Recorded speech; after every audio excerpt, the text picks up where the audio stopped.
നമുക്ക് ഒരുമിച്ച് കർത്താവിൻ്റെ തിരുസന്നിധിയിൽ എന്ന പ്രാർത്ഥനയോടെ തന്നെ ദൈവസന്നിധിയിൽ മുന്നോട്ട് പോകാം. ഒരുമിച്ച് കർത്താവിൻ്റെ തിരുസന്നിധിയിൽ വിശ്വാസ പ്രഖ്യാപനങ്ങളെ നമുക്ക് ഏറ്റുപറഞ്ഞ് പ്രാർത്ഥിക്കേണ്ട കൂടെ ഇന്ന് പറഞ്ഞാട്ടെ, കാൽവരി ക്രൂശിൽ കർത്താവ് എൻ്റെ പാപത്തെയും എൻ്റെ ശാപത്തെയും തൻ്റെ ശരീരത്തിൽ വഹിച്ചതിനാൽ ഞാൻ നീതിമാനും അനുഗ്രഹിക്കപ്പെട്ടവനും ആണ്. യഹോവ എൻ്റെ ഇടയനാകുന്നു, എനിക്കൊന്നിനും മുട്ടുണ്ടാകത്തില്ല. എൻ്റെ സഹായം ആകാശത്തെയും ഭൂമിയെയും ഉണ്ടാക്കിയ ദൈവത്തിൽ നിന്ന് വരുന്നു. എൻ്റെ രോഗത്തെയും എൻ്റെ ദാരിദ്ര്യത്തെയും കർത്താവ് ക്രൂശിൽ തൻ്റെ ശരീരത്തിൽ വഹിച്ചതിനാൽ എനിക്ക് ദിവ്യാരോഗ്യമുണ്ട്. ഞാൻ ദീർഘായുസോടെ ഇരുന്ന് കർത്താവിൻ്റെ പ്രവൃത്തികളെ വർണ്ണിക്കും. പാമ്പുകളെയും തേളുകളെയും ശത്രുവിൻ്റെ സകല ബലത്തെയും ചവിട്ടുവാൻ കർത്താവിൽ എനിക്ക് അധികാരമുണ്ട്. ഒന്നും ഒരിക്കലും ഒരു ദോഷവും എനിക്ക് വരുത്തത്തില്ല. ഭൂലോകത്തിൻ്റെ അറ്റത്തോളം പോയി സകല സൃഷ്ടിയോടും ഇന്ന് സുവിശേഷം പ്രസംഗിപ്പാനും രോഗികളെ ഇന്ന് സൗഖ്യമാക്കുവാനും ഭൂതങ്ങളെ ഇന്ന് പുറത്താക്കുവാനും അത്ഭുതങ്ങളും അടയാളങ്ങളും എന്നിലൂടെ വരുവാൻ കർത്താവ് എന്നെ അഭിഷേകം ചെയ്തിരിക്കുന്നു. ആമേൻ. നമുക്ക് ഒരുമിച്ച് കർത്താവിൻ്റെ തിരുസന്നിധിയിൽ നിന്ന് പ്രാർത്ഥനയോടെ തന്നെ മുന്നോട്ട് പോകാം. പരിശുദ്ധാത്മാവ് നമ്മളെ ഓരോരുത്തരെയും ശക്തീകരിക്കുന്നല്ലോ, ദൈവാത്മാവ് നമ്മളെ ഓരോരുത്തരെയും ബലപ്പെടുത്തുന്നല്ലോ. നമുക്ക് ദൈവസന്നിധിയിൽ നിന്ന് വിശ്വസിക്കാം, പ്രാർത്ഥിക്കാം. കർത്താവ് നമ്മുടെ ജീവിതത്തിൻ്റെ അകത്ത് തൻ്റെ വലിയ പ്രവൃത്തികളാൽ നിറയ്ക്കും. ദൈവം നമ്മളെ സകലത്തിലും സൂക്ഷിക്കുകയും സഹായിക്കുകയും ചെയ്യും. വലിയ പ്രവൃത്തികളാൽ കർത്താവ് നിറയ്ക്കും. തുടർമാനമായിട്ട് നമ്മൾ കർത്താവിൻ്റെ വചനം കേട്ട് വരുന്നല്ലോ. ഇന്നലകളിൽ കേട്ട കർത്താവിൻ്റെ വചനമല്ല വചന ചിന്ത എന്താണുള്ളത് ആർക്കെങ്കിലും ഓർമ്മയുണ്ടോ? ക്രൂശിലെ മരണം. ക്രൂശിലെ മരണമാണ്. ആമേൻ. കർത്താവിൻ്റെ ക്രൂശിലെ മരണത്തെ പറ്റിയാണ് നമ്മൾ കേട്ടത്. ആ മരണത്തിലൂടെയുള്ള നമുക്കുണ്ടായിട്ടുള്ള കാര്യങ്ങളെയാണ് നമ്മൾ ഇന്നലെ മനസ്സിലാക്കി തന്നത്. അപ്പോൾ ഈ ദിവസങ്ങളിൽ നമുക്ക് പിന്നെയും കർത്താവിൻ്റെ തിരുസന്നിധിയിൽ ഇന്ന് വചനങ്ങളെ കേൾക്കാം. ദൈവവചനത്താൽ നമുക്ക് കർത്താവിൻ്റെ തിരുസന്നിധിയിൽ ഇന്ന് പ്രാർത്ഥനയോടെ തന്നെ മുന്നോട്ട് പോകാം. ഇന്നത്തെ അനുഗ്രഹത്തിനായിട്ട് തന്നെ പിന്നെയും നമുക്ക് ഫിലിപ്പിയർക്ക് എഴുതിയ ലേഖനത്തിൻ്റെ അകത്തെ ചില വാക്യങ്ങളിലൂടെ നമുക്കൊന്ന് പോകാം. ഫിലിപ്പിയ ലേഖനം 3-ാം അധ്യായത്തിൻ്റെ അകത്തെ അപ്പോസ്തലനായ പൗലോസ് ശ്ലീഹ പരിശുദ്ധാത്മാവിൽ പറയപ്പെട്ട ചില വാക്കുകൾ നമുക്കൊന്ന് പോകാം. അതിൻ്റെ 3-ാം അധ്യായത്തിൻ്റെ 3-ാമത്തെ വാക്യം മുതൽ ഇങ്ങനെ അങ്ങ് പറയുകയാണ്.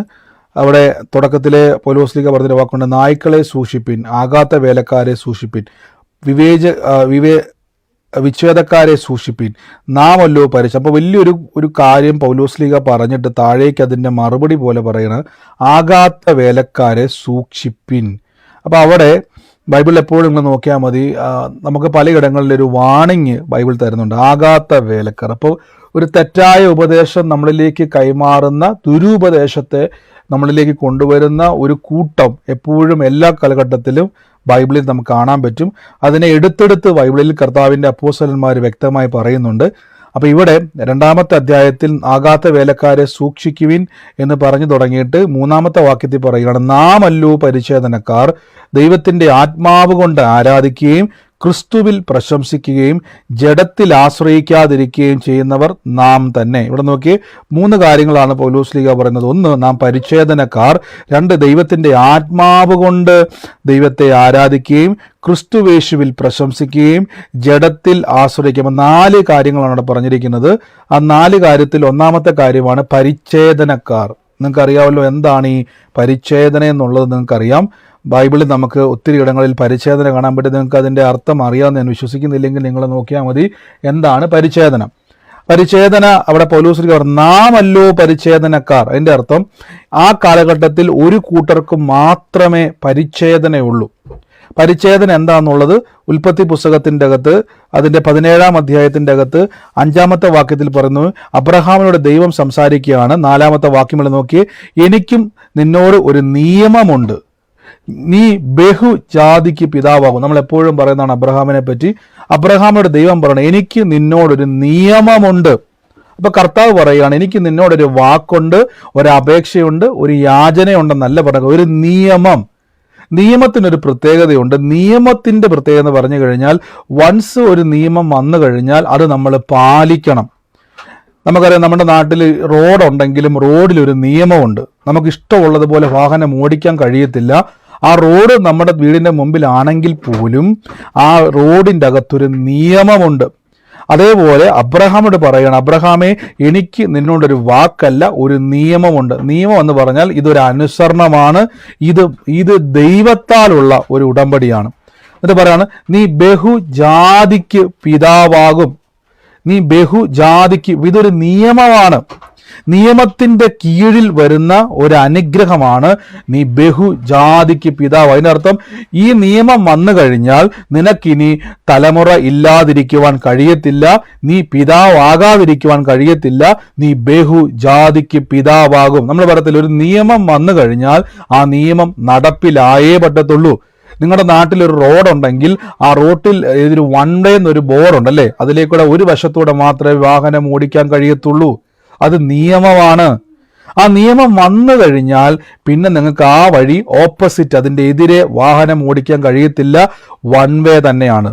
അതേപോലെ അബ്രഹാമേ, ഇതൊരു നിയമമാണ്, നീ ബഹുജാതിക്ക് പിതാവാകും. ഈ നിയമം നടപ്പിലാക്കുന്നത് ദൈവമാണ്. അത് താഴെ പറയുകയാണ്, ഇനി നിന്നെ ഞാൻ എബ്രാ എന്ന് വിളിക്കത്തില്ല. ഞാൻ എപ്പോഴും പറഞ്ഞ പോലെ നമ്മൾ എപ്പോഴും വിശ്വസിക്കുന്ന വചനമാണ് അല്ലേ, ഞാൻ നിന്നെ ബഹുജാതിക്ക് പിതാവാകേണ്ടതിന് നിന്റെ പേർ അബ്രഹാം എന്നായിരിക്കും. ഞാൻ നിന്നെ അധികമായി വർദ്ധിപ്പിച്ച് നിന്നെ അനേക ജാതിയാക്കും, നിന്നിൽ രാജാക്കന്മാർ ഉത്ഭവിക്കും. ഞാൻ നിനക്കും നിന്റെ സന്തതിക്കും മധ്യേ നിന്റെ സന്തതിക്കും ദൈവമായി കിട്ടുന്നത് ഞാൻ നിൽക്കും, നിനക്ക് മധ്യേ തലമുറയായി നിന്റെ സന്തതിക്കും മധ്യേ എൻ്റെ നിയമത്തെ ഞാൻ സ്ഥാപിക്കും എന്ന് പറയുകയാണ്. ഇതെല്ലാം പറഞ്ഞിട്ട് ഏറ്റവും ഒടുവിൽ അബ്രഹാമോട് പറയുകയാണ്, 9-ാമത്തെ വാക്യത്തിൽ നിങ്ങൾ കൂട്ടു നോക്കി, ദൈവം പിന്നെയും അബ്രഹാമോട് അരുളിച്ചത്, നീയും നിന്റെ ശേഷമുള്ള തലമുറയും നിന്റെ സന്തതിയും എൻ്റെ നിയമം പ്രമാണിക്കണം. എന്നിട്ട് പറയുകയാണ്, എനിക്കും നിങ്ങൾക്കും നിന്റെ ശേഷം നിന്റെ സന്തതിക്കും മധ്യയുള്ള നിങ്ങൾ പ്രമാണിക്കേണ്ടതിന് എൻ്റെ നിയമമാണിത്. നിങ്ങളിൽ പുരുഷ പ്രജയൊക്കെയും പരിച്ഛേദന ഏൽക്കണം. കണ്ടോ, പരിച്ഛേദന ഏറ്റുകഴിഞ്ഞാൽ അതിൻ്റെ അർത്ഥം ഞാൻ ആ നിയമത്തെ അംഗീകരിക്കുന്നു. പരിച്ഛേദന ഏറ്റ നിമിഷം മുതൽ അബ്രഹാമിന്റെ കുടുംബത്തിൽ ആരൊക്കെയാണോ പരിച്ഛേദന ഏറ്റിരിക്കുന്നത് അവരെല്ലാം നിയമത്തിന്റെ കീഴിലാണ്. എന്താണ് നിയമം എന്ന് ചോദിച്ചു കഴിഞ്ഞാൽ, നീ ബഹുജാതിക്ക് പിതാവാകും. അതിന്റെ അർത്ഥം അടുത്ത വാക്യത്തിൽ പറഞ്ഞു, നിന്നിൽ രാജാക്കന്മാർ ഉത്ഭവിക്കും. നീ ഇനി അബ്രാമല്ല, അബ്രഹാമാണ്. ഈ പരിച്ഛേദന ഏറ്റുകഴിഞ്ഞാൽ അതിന്റെ അർത്ഥം ഈ നിയമം ആക്റ്റീവായെന്നാണ് അതിന്റെ അർത്ഥം. അങ്ങനെ വന്നു കഴിഞ്ഞാൽ അബ്രഹാം ഇനി എന്തൊക്കെ വിചാരിച്ചാലും അബ്രഹാമെ നീ ഒരു അനുഗ്രഹമായി തീരുക തന്നെ ചെയ്യും. ഇതാണ് നിയമത്തിന്റെ പ്രത്യേകത. ഇനി ഒരു വാക്കിന്റെ പ്രത്യേകതയാണെങ്കിൽ അതിന്റെ ചിലപ്പം വാക്കുകൾ പലപ്പോഴും അങ്ങോട്ടും ഇങ്ങോട്ടും മാറ്റിയെന്നിരിക്കും അല്ലേ. ഇപ്പം ഞാനിപ്പോൾ പറയാം, നിങ്ങളിപ്പം ഒരു ഏതെങ്കിലുമൊക്കെ എന്നാളൊരു പല ഉദാഹരണം നിങ്ങൾ പറഞ്ഞിട്ടുള്ളതാണ്. ഒരു റോഡിൽ പോകുന്ന വഴിക്ക് പെട്ടെന്ന് ഒരു പോലീസുകാരൻ തടഞ്ഞിട്ട് പറഞ്ഞു, ഈ വഴി ഇപ്പം പോകാൻ പറ്റത്തില്ല. അപ്പോൾ നിങ്ങൾ ചോദിക്കും, ഇതിന് വൺ വേ ഒന്നും അല്ലല്ലോ, അതായത് ഒരു വശത്തൂടെ മാത്രം പോകുന്ന വഴിയൊന്നും അല്ലല്ലോ, അങ്ങനെ ഒരു നിയമമില്ല. പക്ഷെ പോലീസ് ഓഫീസർ പറയും, ഇപ്പോൾ കുറച്ച് നേരത്തേക്ക് ഞങ്ങൾ എന്ത് ചെയ്യുവാണ്, ഇങ്ങനെ ചെയ്യുവാണ്, വേണമെങ്കിൽ നിങ്ങൾക്കതിനെ എതിർക്കാം. കാരണം വെച്ചാൽ അങ്ങനെ ഒരു നിയമമില്ല, അത് വെറും ഒരു വാക്കാണ്. ആ ഓഫീസർ പറഞ്ഞൊരു വാക്കാണ്, തൽക്കാലം ഞങ്ങളിവിടെ സ്റ്റോപ്പ് ചെയ്തിരിക്കുന്നു, ഇത് നിയമമല്ല. അവരെന്ത് ചെയ്തിരിക്കുന്നു, എന്തോ ഒരു കാര്യത്തിന് വേണ്ടി വഴി എന്ത് ചെയ്തേക്കുന്നു, തടഞ്ഞു വെച്ചിരിക്കുന്നു. പക്ഷേ ആ വഴി വൺ വേ അല്ലാടത്തോളം കാലം അത് വെറും വാക്കേലുള്ള തടയലാണ്. അത് വേണമെങ്കിൽ മാറ്റാം, അല്ലെങ്കിൽ കുറച്ചു നേരം കഴിയുമ്പോൾ അത് നീങ്ങിപ്പോകും, അത് ശാശ്വതമല്ല. പക്ഷെ ഇത് ബൈബിൾ പറയുന്നു, ഞാൻ നിനക്കും നിന്റെ സന്തതിക്കും മധ്യ ഒരു നിയമം വെക്കുന്നു. അതിന്റെ അർത്ഥമെന്ന് പറഞ്ഞാൽ ഈ നിയമം അനുസരിക്കേണ്ട നിയമമാണ്, അല്ലെങ്കിൽ ഈ നിയമം നടപ്പിലാക്കേണ്ട നിയമമാണ്. ഈ നിയമത്തിന്റെ പ്രത്യേകത എന്ന് പറഞ്ഞാൽ, എപ്പോഴാണോ നീ പരിച്ഛേദന ഏൽക്കുന്നത് ആ നിമിഷം മുതൽ നീ നിയമത്തിന്റെ കീഴിലാണ്. അതിന്റെ അർത്ഥം നിന്റെ ജീവിതത്തിൽ അബ്രഹാമെ, നിന്റെ ജീവിതത്തിൽ ഇസഹാക്ക് ഉണ്ടായേ പറ്റത്തുള്ളൂ, നീ ബഹുജാതിക്ക് പിതാവായേ പറ്റത്തുള്ളൂ, നിന്നിൽ അനേക രാജാക്കന്മാർ ഉണ്ടായേ പറ്റത്തുള്ളൂ. വ്യത്യാസം മനസ്സിലായോ? വാക്കും നിയമവും രണ്ടും രണ്ടാം. നിയമത്തിന്റെ പ്രത്യേകത, ഇത് നടപ്പിലാക്കുന്ന ഒരു അധികാരമുണ്ട്. നമ്മളൊന്നും ചെയ്യേണ്ട, നിയമം അതിന്റെ ഉടമസ്ഥർ എന്ത് ചെയ്തോളും, അല്ലെങ്കിൽ അതിന്റെ മേലധികാരികൾ അത് നടപ്പിലാക്കിയോളും. ഇവിടെ പറയുന്നു, അതിനുവേണ്ടി അബ്രഹാം എന്ത് ചെയ്തു, നിങ്ങൾ അഗ്രചർമ്മം പരിച്ഛേദന ചെയ്യണം, അത് എനിക്കും നിങ്ങളുടെ മധ്യയുള്ള നിയമത്തിനും ഒരടയാളമാകുന്നു. അടുത്ത വാക്യം നോക്കിയേ, തലമുറകളായി നിന്നിൽ പുരുഷ പ്രജയൊക്കെയും 8-ാം ദിവസം പ്രായമാകുമ്പോൾ പരിച്ഛേദന ഏൽക്കണം. വീട്ടിൽ ജനിക്കുന്ന ദാസനായാലും നിന്റെ ദാസനല്ലാതിരിക്കുന്ന അന്യനോടും വിലയ്ക്ക് വാങ്ങിയാലും ശരി, നിന്റെ വീട്ടിലെ ജനിച്ച സകല ദാസനും നീ വില കൊടുത്ത് വാങ്ങിയവനും പരിച്ഛേദന ഏറ്റ് കഴിയും. എൻ്റെ നിയമം നിങ്ങളുടെ ദേഹത്തിന് നിത്യ നിയമമായിരിക്കും. ശ്രദ്ധിച്ചോണം. അപ്പൊ ഈ നിയമത്തിന്റെ പ്രത്യേകത, ഇത് ചെയ്തേ പറ്റത്തുള്ളൂ. അപ്പൊ ഇനി ഇതുമായിട്ട് ഫിലിപ്പിയ ലേഖനത്തിന്റെ അർത്ഥം എന്താണ്? ഫിലിപ്പിയ ലേഖനത്തിൽ പൗലോസ് ലീഗ പറയണം, നാമല്ലോ പരിച്ഛേദനക്കാർ. അതിന്റെ അർത്ഥം എന്ത് ചോദിച്ചു കഴിഞ്ഞാൽ, നമുക്ക് ലഭിച്ചിരിക്കുന്ന പരിച്ഛേദന ശരീരത്തിലല്ല, നമുക്ക് ലഭിച്ചിരിക്കുന്ന പരിച്ഛേദന ഹൃദയത്തിലാണ്. എങ്ങനെയാണ് പരിച്ഛേദന ഏൽപ്പിച്ചിരിക്കുന്നത്? പരിശുദ്ധയാത്മാവിനാൽ നമ്മുടെ ഹൃദയത്തിൽ പരിച്ഛേദന ഏൽപ്പിച്ചിരിക്കുന്നത്. അതാണ് കൊരിന്ത്യ ലേഖനത്തിൽ പറഞ്ഞ് നമ്മൾ കഴിഞ്ഞ പ്രാവശ്യം കൊരിന്ത്യ ലേഖനം പഠിച്ച സമയത്ത് പറയുന്നു, ആത്മാവിനാൽ നമ്മെ മുദ്രയിട്ടിരിക്കുന്നു. പരിശുദ്ധയാത്മാവിനാൽ നിങ്ങൾ എന്ത് ചെയ്തിരിക്കുന്നു? മുദ്രയിട്ടിരിക്കുന്നു. ആമേൻ. അപ്പൊ മുദ്രയിട്ട് കഴിഞ്ഞാൽ അതിന്റെ അർത്ഥം പരിശുദ്ധാത്മാവിന്റെ പരിച്ഛേദന ഏൽപ്പിച്ചു കഴിഞ്ഞാൽ നിങ്ങൾ ഇനി വാഗ്ദത്ത പ്രകാരം ദൈവത്തിന്റെ അവകാശിയാണ്. അപ്പൊ പ്രാർത്ഥിക്കുന്ന സമയത്ത്, നിങ്ങൾ ഏതെങ്കിലും ഒരു വിഷയത്തിന്റെ മേൽ പ്രാർത്ഥിക്കുന്ന സമയത്ത് ഈ കാര്യം മറക്കരുത്. ഈ വിഷയത്തിന്റെ അനുഗ്രഹത്തിന് ഞാൻ ഇപ്പോൾ നിയമപ്രകാരം അവകാശിയാണ്. അപ്പൊ പരിച്ഛേദന എന്ന് പറഞ്ഞാൽ പുതിയ നിയമത്തിലേക്ക് വരുമ്പോൾ ശരീരത്തിലല്ല ഏൽക്കുന്നത്, പകരം ആത്മാവിലാണ്. ഇതാണ് യേശുവിനെ കർത്താവും രക്ഷിതാവുമായി സ്വീകരിക്കുന്ന നിമിഷം. ഞാൻ ഒന്നുകൂടെ പറയാം. അബ്രഹാം പരിച്ഛേദന ഏറ്റ ഉടനെ പിന്നെ കൽദേറ പട്ടണമായ ഊരിൽ തന്റെ പിതാക്കന്മാരുടെ പാരമ്പര്യം വിട്ട് യഹോവയുടെ വാഗ്ദത്തത്തിന്റെ നിയമത്തിലേക്ക് അവൻ പ്രവേശിച്ചു. ഇനി അബ്രഹാം ഇനി വേണ്ടെന്ന് വെച്ചാൽ പോലും, അബ്രഹാമേ ഇത് നിയമമാണ്, നിനക്ക് തലമുറ ഉണ്ടാകുക തന്നെ ചെയ്യും. അബ്രഹാം പറഞ്ഞൊരു വാക്ക് നിങ്ങൾ ഓർക്കുന്നുണ്ട് 17-ാം അധ്യായത്തിൽ, വേണ്ട, ഇശ്മായേൽ എന്റെ മുമ്പിൽ ജീവനോട് ഇരുന്നാൽ മതി, എലയാസറിനെ ഞാൻ എന്ത് ചെയ്തോളാം, അങ്ങനെ ആക്കിക്കോളാം, ഞാൻ ഇതുകൊണ്ട് അഡ്ജസ്റ്റ് ചെയ്തോളാം. ഉടനെ ദൈവം പറഞ്ഞൊരു വാക്കെന്നറിയാവോ? ഞാൻ പറഞ്ഞത് നിന്റെ ഭാര്യയായ സാറായിൽ ഒരു മകൻ ജനിക്കും. അതിന്റെ അർത്ഥം നീ നോ പറഞ്ഞാലും ഇത് നിയമമാണ്. ഇതാണ് വ്യത്യാസം. നിങ്ങളിനി നോ പറഞ്ഞാലും നിങ്ങളുടെ ജീവിതത്തിൽ ദൈവത്തിന്റെ പ്രവൃത്തി നടക്കും. നിങ്ങൾ എന്ത് ചെയ്താൽ മതി? ആത്മാവിന്റെ പരിച്ഛേദന ഏറ്റാൽ മതി. വ്യത്യാസം മനസ്സിലായി? ഞാൻ ആ വാക്യം ഒന്ന് എടുക്കാം. 17-ാം അധ്യായത്തിലേക്ക് വരുമ്പോൾ നമുക്കൊന്ന് കാണാം. നിങ്ങൾ നോക്കിക്കേ, അതിന്റെ തൊട്ടുമുകളത്തെ വാക്യത്തിലേക്ക് വരുമ്പോഴേക്കും അബ്രഹാം പറയുന്ന ചില വാക്കുകളിലേക്ക് നമുക്കൊന്ന് പോകാം. നിങ്ങൾ നോക്കി ഇവിടെ അബ്രഹാം പറഞ്ഞ വാക്കുണ്ടോ? അപ്പോൾ അബ്രഹാം കവന്നു വീണ് 100 വയസ്സുള്ള ഒരു മകൻ ജനിക്കുമോ, 90 വയസ്സുള്ള സാറ പ്രസവിക്കുമോ എന്ന് ഹൃദയത്തിൽ പറഞ്ഞു. ഇസ്മായേൽ എന്റെ മുമ്പാകെ ജീവനോടെ ഇരുന്നാൽ മതി. അതിന് ദൈവം അരുളി ചെയ്യുകയാണ്, അല്ല, നിന്റെ ഭാര്യയായ സാറായി തന്നെ നിനക്കൊരു മകനെ പ്രസവിക്കും.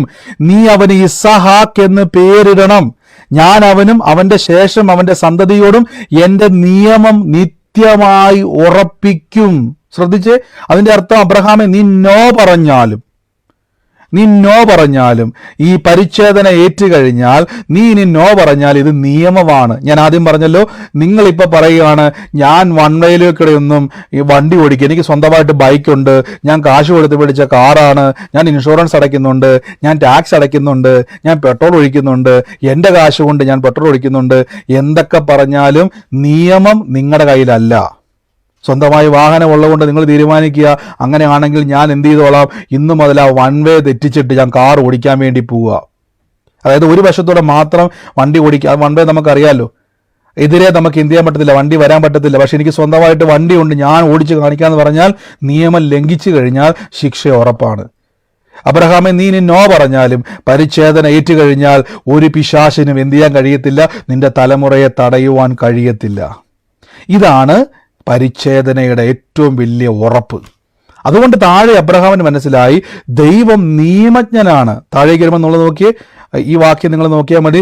അനന്തരം അബ്രഹാം തന്റെ മകനായ തന്റെ വീട്ടിൽ ജനിച്ച സകലരെയും വിലയ്ക്ക് വാങ്ങിയ ഒക്കെയും അബ്രഹാം തന്റെ വീട്ടിലുള്ള സകല പുരുഷന്മാരെയും കൂട്ടി ദൈവം തന്നോട് കൽപ്പിച്ചവരൊക്കെയും അവരുടെ അഗ്രചർമ്മത്തെ തന്നെ പരിച്ഛേദന കഴിപ്പിച്ചു.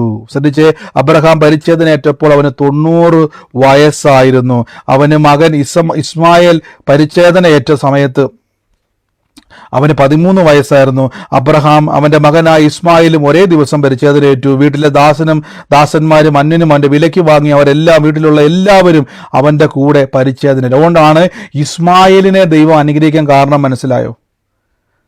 അബ്രഹാം ബൈബിളിൽ പറഞ്ഞിട്ടുണ്ട്, ഇസ്മായിലെ നീ ഒരു ജാതിയായി തീരും.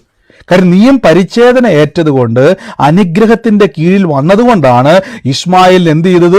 നമുക്കറിയാം, ഹാഗർ മരുഭൂമിയിൽ മരിക്കാൻ വേണ്ടി തന്റെ മകനെ കൊണ്ടുവന്ന് ഒരമ്പിൻപാട് അകലെ മാറ്റിയിട്ട് ആ കൊച്ചിന്റെ മരണവിളി കേൾക്കാൻ കഴിയാതെ ആ മരുഭൂമിയിൽ താൻ നിലവിളിക്കുമ്പോൾ ദൂതൻ പ്രത്യക്ഷപ്പെട്ടിട്ട് അവിടെ എന്ത് സംഭവിച്ചു? ഹാഗറെ എന്ന് വിളിച്ചുകൊണ്ട് വന്ന് ഒരു തുരുത്തി വെള്ളം ആ മരുഭൂമിയിൽ കൊടുത്തു. അതിന്റെ കാരണം എന്താണെന്നറിയാവോ?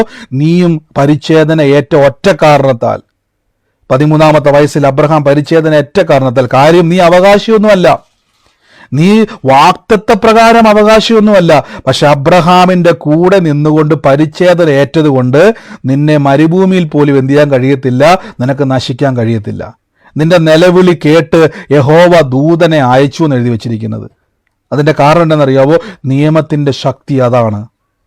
അപ്പൊ പരിച്ഛേദന എന്നുള്ളത് നിയമത്തിന്റെ അംഗീകരിക്കുന്നു എന്നതിന്റെ അടയാളമാണ്. അങ്ങനെയെങ്കിൽ ഈ ഫിലിപ്പിയർക്ക് എഴുതിയ ലേഖനത്തിന്റെ അകത്ത് വാക്യം നിങ്ങൾ ഇനി വായിച്ചു നോക്കിയേ. പൗലോസ്ലീഹ പറയുകയാണ്, നാമും പരിച്ഛേദനക്കാർ. എൻ്റെ കൂടെ പറഞ്ഞാട്ടെ, ഞാനും പരിച്ഛേദന ഏറ്റ ആളാന്ന് പറ.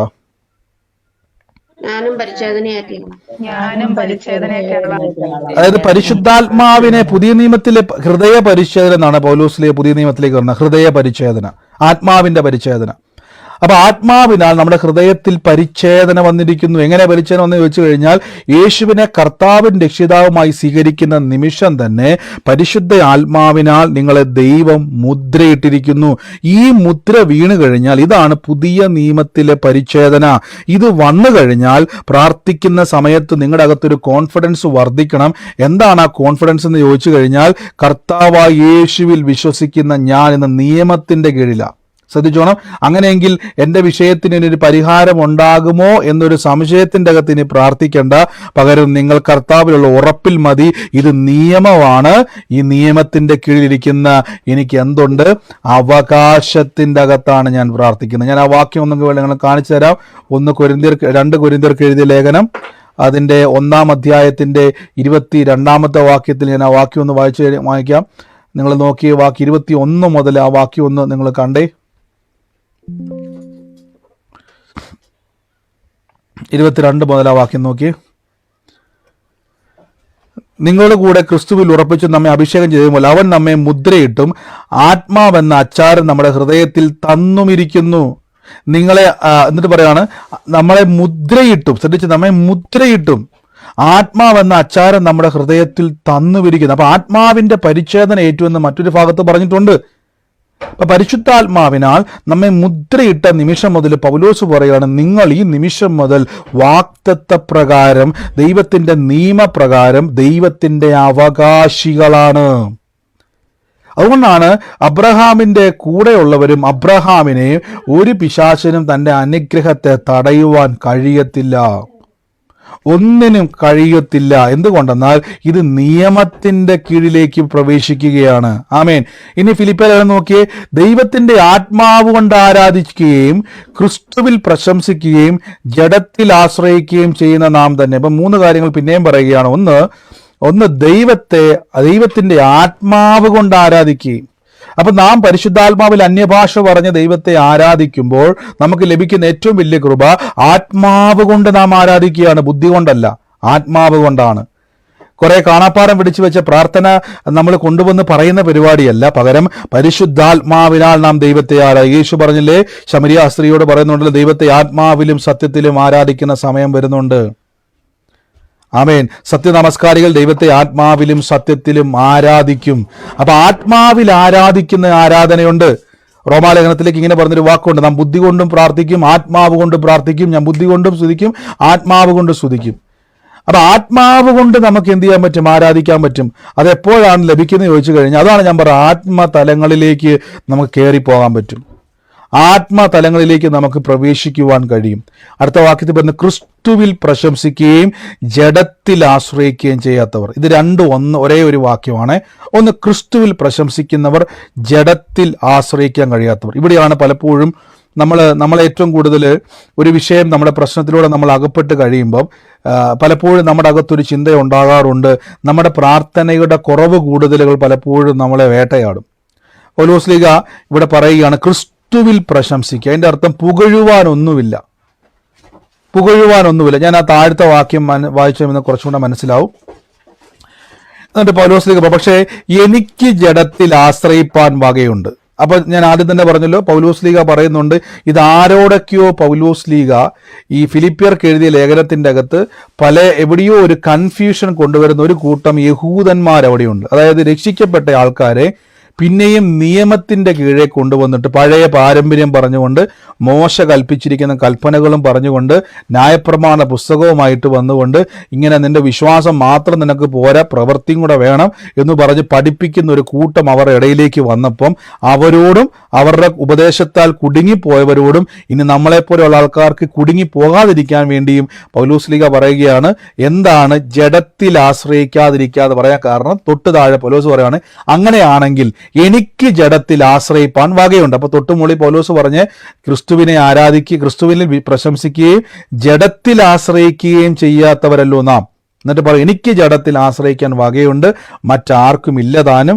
എന്താന്ന് വെച്ച് കഴിഞ്ഞാൽ അദ്ദേഹം പറയുകയാണ്, 8-ാം നാളിൽ പരിച്ഛേദനയേറ്റവൻ, ഇസ്രായേൽ ജാതിക്കാരൻ, ബെന്യാമിൻ ഗോത്രക്കാരൻ, എബ്രായിൽ നിന്ന് ജനിച്ച എബ്രായൻ, ന്യായപ്രമാണം സംബന്ധിച്ച് പരീശൻ, ശുഷ്കാന്തി സംബന്ധിച്ച് സഭയെ ഉപദ്രവിച്ചവൻ, ന്യായപ്രമാണം നീതി സംബന്ധിച്ച് അനന്യൻ, എങ്കിലും എനിക്ക് ലാഭമായതൊക്കെയും ഞാൻ ക്രിസ്തു നിമിത്തം ഛേദമെന്ന് എണ്ണിയിരിക്കുന്നു. അപ്പൊ പല ആൾക്കാരും ഇത് കേൾക്കുന്ന സമയത്ത് ചിന്തിക്കും, പൗലോസ്ലീഹ വലിയൊരു ത്യാഗം അവിടെ ചെയ്തു എന്ന് ഓർക്കും.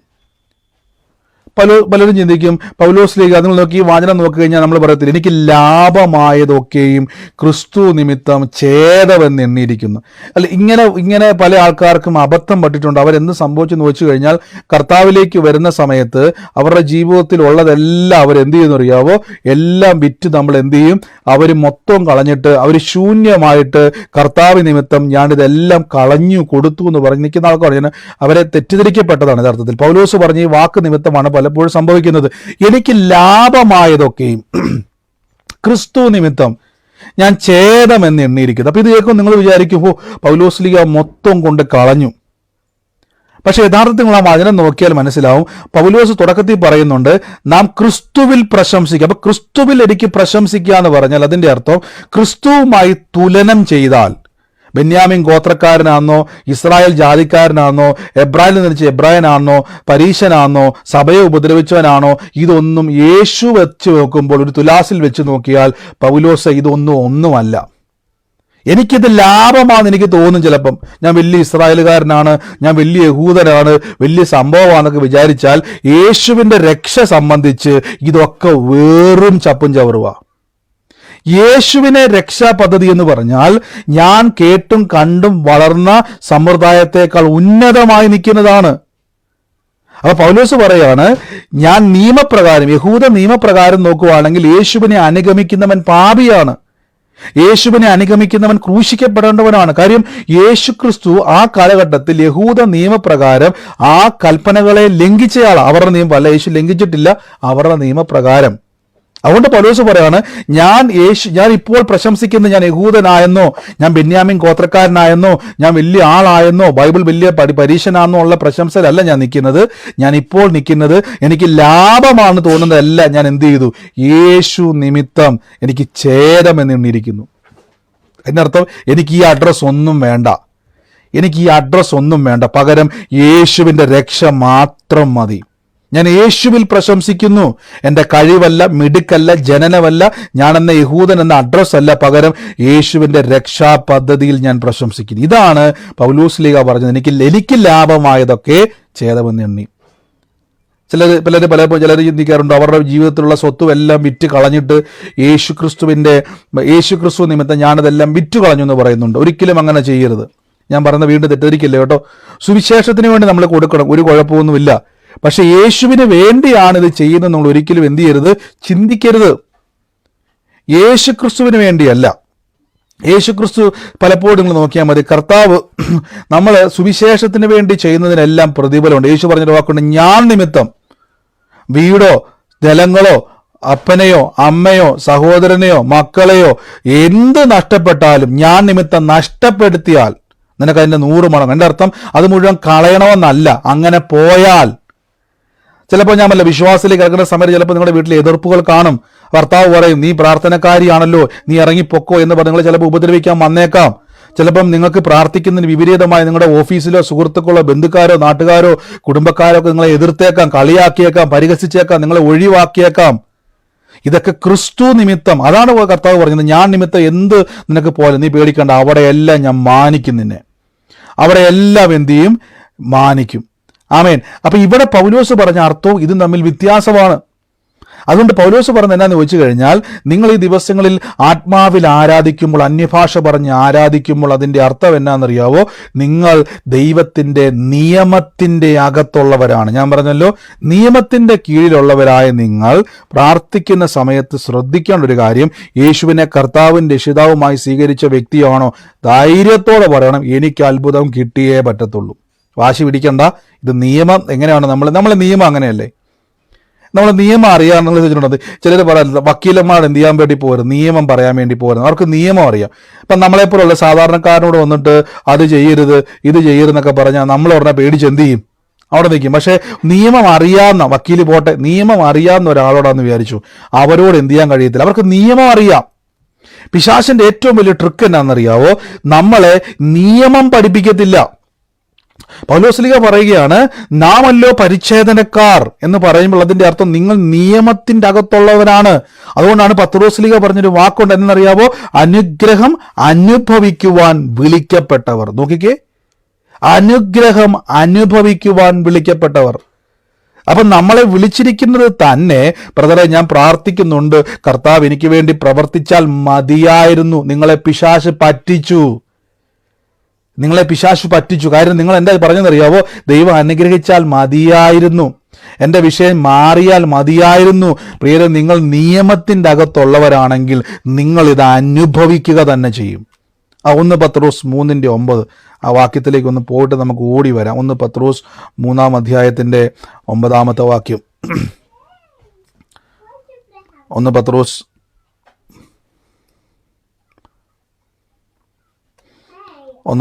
3-ാം അധ്യായത്തിൻ്റെ 9-ാമത്തെ വാക്യത്തിലേക്കൊന്ന് വന്നേ. അവിടെ നിങ്ങൾക്ക് അവിടെ കാണാൻ പറ്റും, ദോഷത്തിന് പകരം ദോഷവും ശകാരത്തിന് പകരം ശകാരവും ചെയ്യാതെ നിങ്ങൾ അനുഗ്രഹം അനുഭവിക്കുവാൻ വിളിക്കപ്പെട്ടവരായതുകൊണ്ട് നിങ്ങൾ അനുഗ്രഹിക്കുന്നവരായിരിപ്പിൻ. ശ്രദ്ധിച്ച്. എന്നിട്ട് താഴേക്കുള്ള വാക്യം നോക്കി. 10-ാമത്തെ വാക്യത്തിൽ നമ്മൾ എപ്പോഴും പറയുന്നുള്ള വാക്കാണ്, നിങ്ങൾക്ക് ഒരാൾ നിങ്ങളെ ഉപദ്രവിച്ചാൽ, നിങ്ങളുടെ കുറ്റം പറഞ്ഞാൽ, നിങ്ങൾ നന്മ ചെയ്തിട്ടോ ആ വ്യക്തി ദോഷം ചെയ്താൽ ആ വ്യക്തിയുടെ ഉള്ളിൽ വൈരാഗ്യം വെച്ചുകൊണ്ടിരിക്കരുത്. ഞാൻ എപ്പോഴും പറഞ്ഞില്ല, ആ വ്യക്തിയോട് വൈരാഗ്യം വെച്ചുകൊണ്ട് പെരുമാറുകയോ ആ വ്യക്തിയുടെ കുറ്റം ലോകം മുഴുവൻ പറഞ്ഞു നടക്കാനോ പോകരുത്. ഒരു വ്യക്തി ദോഷം ചെയ്താൽ അവന്റെ ദോഷത്തിന് ദോഷവും ശകാരത്തിന് ശകാരവും പറഞ്ഞുകൊണ്ട് ചെന്നാൽ അതിൻ്റെ തൊട്ട് താഴെ അതിൻ്റെ റിസൾട്ട് പറയുകയാണ്. ഇനി നമ്മുടെ പദ്ധതി പറയാണ്, നമ്മളെ അനുഗ്രഹം അനുഭവിക്കാൻ വിളിക്കപ്പെട്ടിരിക്കുന്നു. നോക്കിയേ, അനുഗ്രഹം അനുഭവിക്കുവാൻ വിളിച്ചിരിക്കുന്നു. അതിൻ്റെ അർത്ഥം നിങ്ങളെ ദൈവം, യേശുവിനെ കർത്താവ്, ഞാനിപ്പോഴും പറഞ്ഞു, നിങ്ങൾക്ക് വേണമെങ്കിൽ ഈ രക്ഷിക്കപ്പെടുക എന്ന് പറഞ്ഞാൽ പലപ്പോഴും ആൾക്കാർക്ക് വലിയ ബുദ്ധിമുട്ടാണ്. ഈ സൂമിൽ പ്രാർത്ഥനയ്ക്ക് വരാൻ നമുക്ക് വളരെ ഈസി അല്ലേ? യേശുവിനെ കർത്താവിൻ്റെ രക്ഷിതാവുമായി സ്വീകരിച്ച് വിശുദ്ധ സ്നാനം ഏൽക്കണം എന്നൊക്കെ പറയുമ്പോൾ ഭയങ്കര പാടാണ് ആൾക്കാർക്ക്. എനിക്ക് തോന്നുന്നു ഏറ്റവും കൂടുതൽ ആൾക്കാർ ഇപ്പം ഇതിൻ്റെ അകത്ത് സൂമിൽ ഇപ്പം നാളെ അതെന്തായാലും നിയമമാണ്, രക്ഷിക്കപ്പെടണേയും സ്നാനം ബൈബിൾ കൽപ്പനയാണ് കേട്ടോ, സ്നാനപ്പെടും. ഇത് പറഞ്ഞാൽ ചിലപ്പോൾ എനിക്ക് തോന്നുന്നത് ഒട്ടുമുക്കാൽ ആൾക്കാരും ചാടിപ്പോവും. ഞാൻ അവരോടല്ല ഈ പറയുന്നത് കേട്ടോ, അവരൊന്നും നിയമത്തിന് കീഴിലുള്ളവരൊന്നുമല്ല. അവർ ജസ്റ്റ് ഇങ്ങനെ കർത്താവിൻ്റെ കാലഘട്ടത്തിൽ പോലെ അപ്പം തിന്നാൻ വന്നവരാ. ഞാൻ ഈ നിയമം എന്ന് ഉദ്ദേശിച്ചിരിക്കുന്നത് കർത്താവിനുള്ള പരിച്ഛേദനയേറ്റ, അതാ പൗലോസ്ലീഹ പറഞ്ഞേക്കുന്നത്. ഞാൻ ഇസ്രായേൽ ഗോത്രക്കാരൻ, ബെന്യാമിൻ ഗോത്രക്കാരൻ, ഞാൻ വലിയ പരീശൻ, സഭയെ മുടിപ്പിച്ചവൻ, പരീശ എന്നൊക്കെ പറഞ്ഞ പൗലോസ് വലിയ കാര്യം പൗലോസാണ്. പക്ഷെ യേശുവിനെ രക്ഷിക്കപ്പെട്ടപ്പോൾ എനിക്ക് മനസ്സിലായി ഇതൊക്കെ വേറും ചപ്പും ചവറുവാണ്. കാര്യം യേശുവിൻ്റെ രക്ഷാ പദ്ധതിയാണ് ഏറ്റവും വലുത്. ഇതിനേക്കാളും വലുത് അതാണ്. മനസ്സിലാകുന്നുണ്ടോ? ഇതിനേക്കാൾ വലിയത് അതാ. പൗലോസ് പറഞ്ഞു, എനിക്ക് ലാഭമെന്ന് തോന്നിയതൊക്കെ ഞാൻ കളയുക, ഏറ്റവും വലുതാ. അപ്പം നിയമത്തിന്റെ കീഴിലുള്ളവർ, യേശുവിനെ കർത്താവും രക്ഷിതാവുമായി സ്വീകരിച്ച നിങ്ങൾ ഉറക്കെ വിളിച്ചു പറയണം, എൻ്റെ പ്രതികൂലങ്ങൾ മാറുമോ എന്നുള്ളതല്ല, ഞാൻ നിയമത്തിന്റെ കീഴിലാണ്. യേശു പറഞ്ഞൊരു വാക്ക് ഇന്നലെ മറന്നു പോകല്ല, ഇതെന്റെ രക്തത്തിൽ പുതിയ നിയമമാകുന്നു.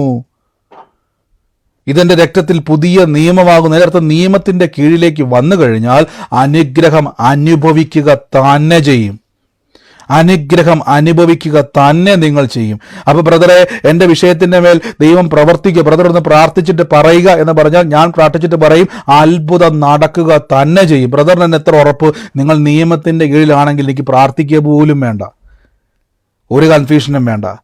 ബൈബിൾ പറയുന്നു. ഇനി 10-ാമത്തെ വാക്യമാണ് ഈ 9-ാമത്തെ വാക്യത്തിന്റെ കണ്ടിന്യൂസ് ആയിട്ടുള്ളത് പോലെ, ജീവനെ ആഗ്രഹിക്കുകയും ശുഭകാലം കാണാൻ ഇച്ഛിക്കുകയും ചെയ്യുന്നവൻ ദോഷം ചെയ്യാതെ നിന്റെ നാവിനെ കടിഞ്ഞാണിട്ട് സൂക്ഷിക്കണം. ഈ പല ജീവിതത്തിൽ രക്ഷിക്കപ്പെട്ടവരുടെ ജീവിതത്തിൽ അനുഗ്രഹം തടയപ്പെടുന്നതിൻ്റെ മെയിൻ കാരണം ഞാൻ പലരുടെയും ജീവിതം പഠിച്ചപ്പോൾ മനസ്സിലായത്, ഈ നാവ് കൊണ്ട് നമുക്ക് അനുഗ്രഹിക്കപ്പെടാനും പറ്റും, നാവ് കൊണ്ട് നമുക്ക് തകർക്കപ്പെടാനും പറ്റും. വിശ്വാസിക്ക് അറിയത്തില്ല, രക്ഷിക്കപ്പെട്ട് നമ്മൾ സ്നാനപ്പെട്ട് കഴിയുമ്പോൾ നിങ്ങളുടെ നാവിൻ്റെ മേൽ ദൈവം അനുഗ്രഹത്തെ ഫിറ്റ് ചെയ്ത് വെച്ചിരിക്കുക. സദൃശവാക്യത്തിൽ ഒരു പരിചിതമായ വാക്യമുണ്ട്, നമ്മൾ എപ്പോഴും ആർക്കെല്ലോ കാണാപ്പാടെ അറിയാവോ വാക്യം? നാവിൽ എന്തുണ്ടെന്നാ പറയുന്നത്? ആദരങ്ങളുടെ ഫലം ഞാൻ ജീവനും മരണവും നാവിന്റെ തുമ്പിന്മേലിരിക്കുന്നു.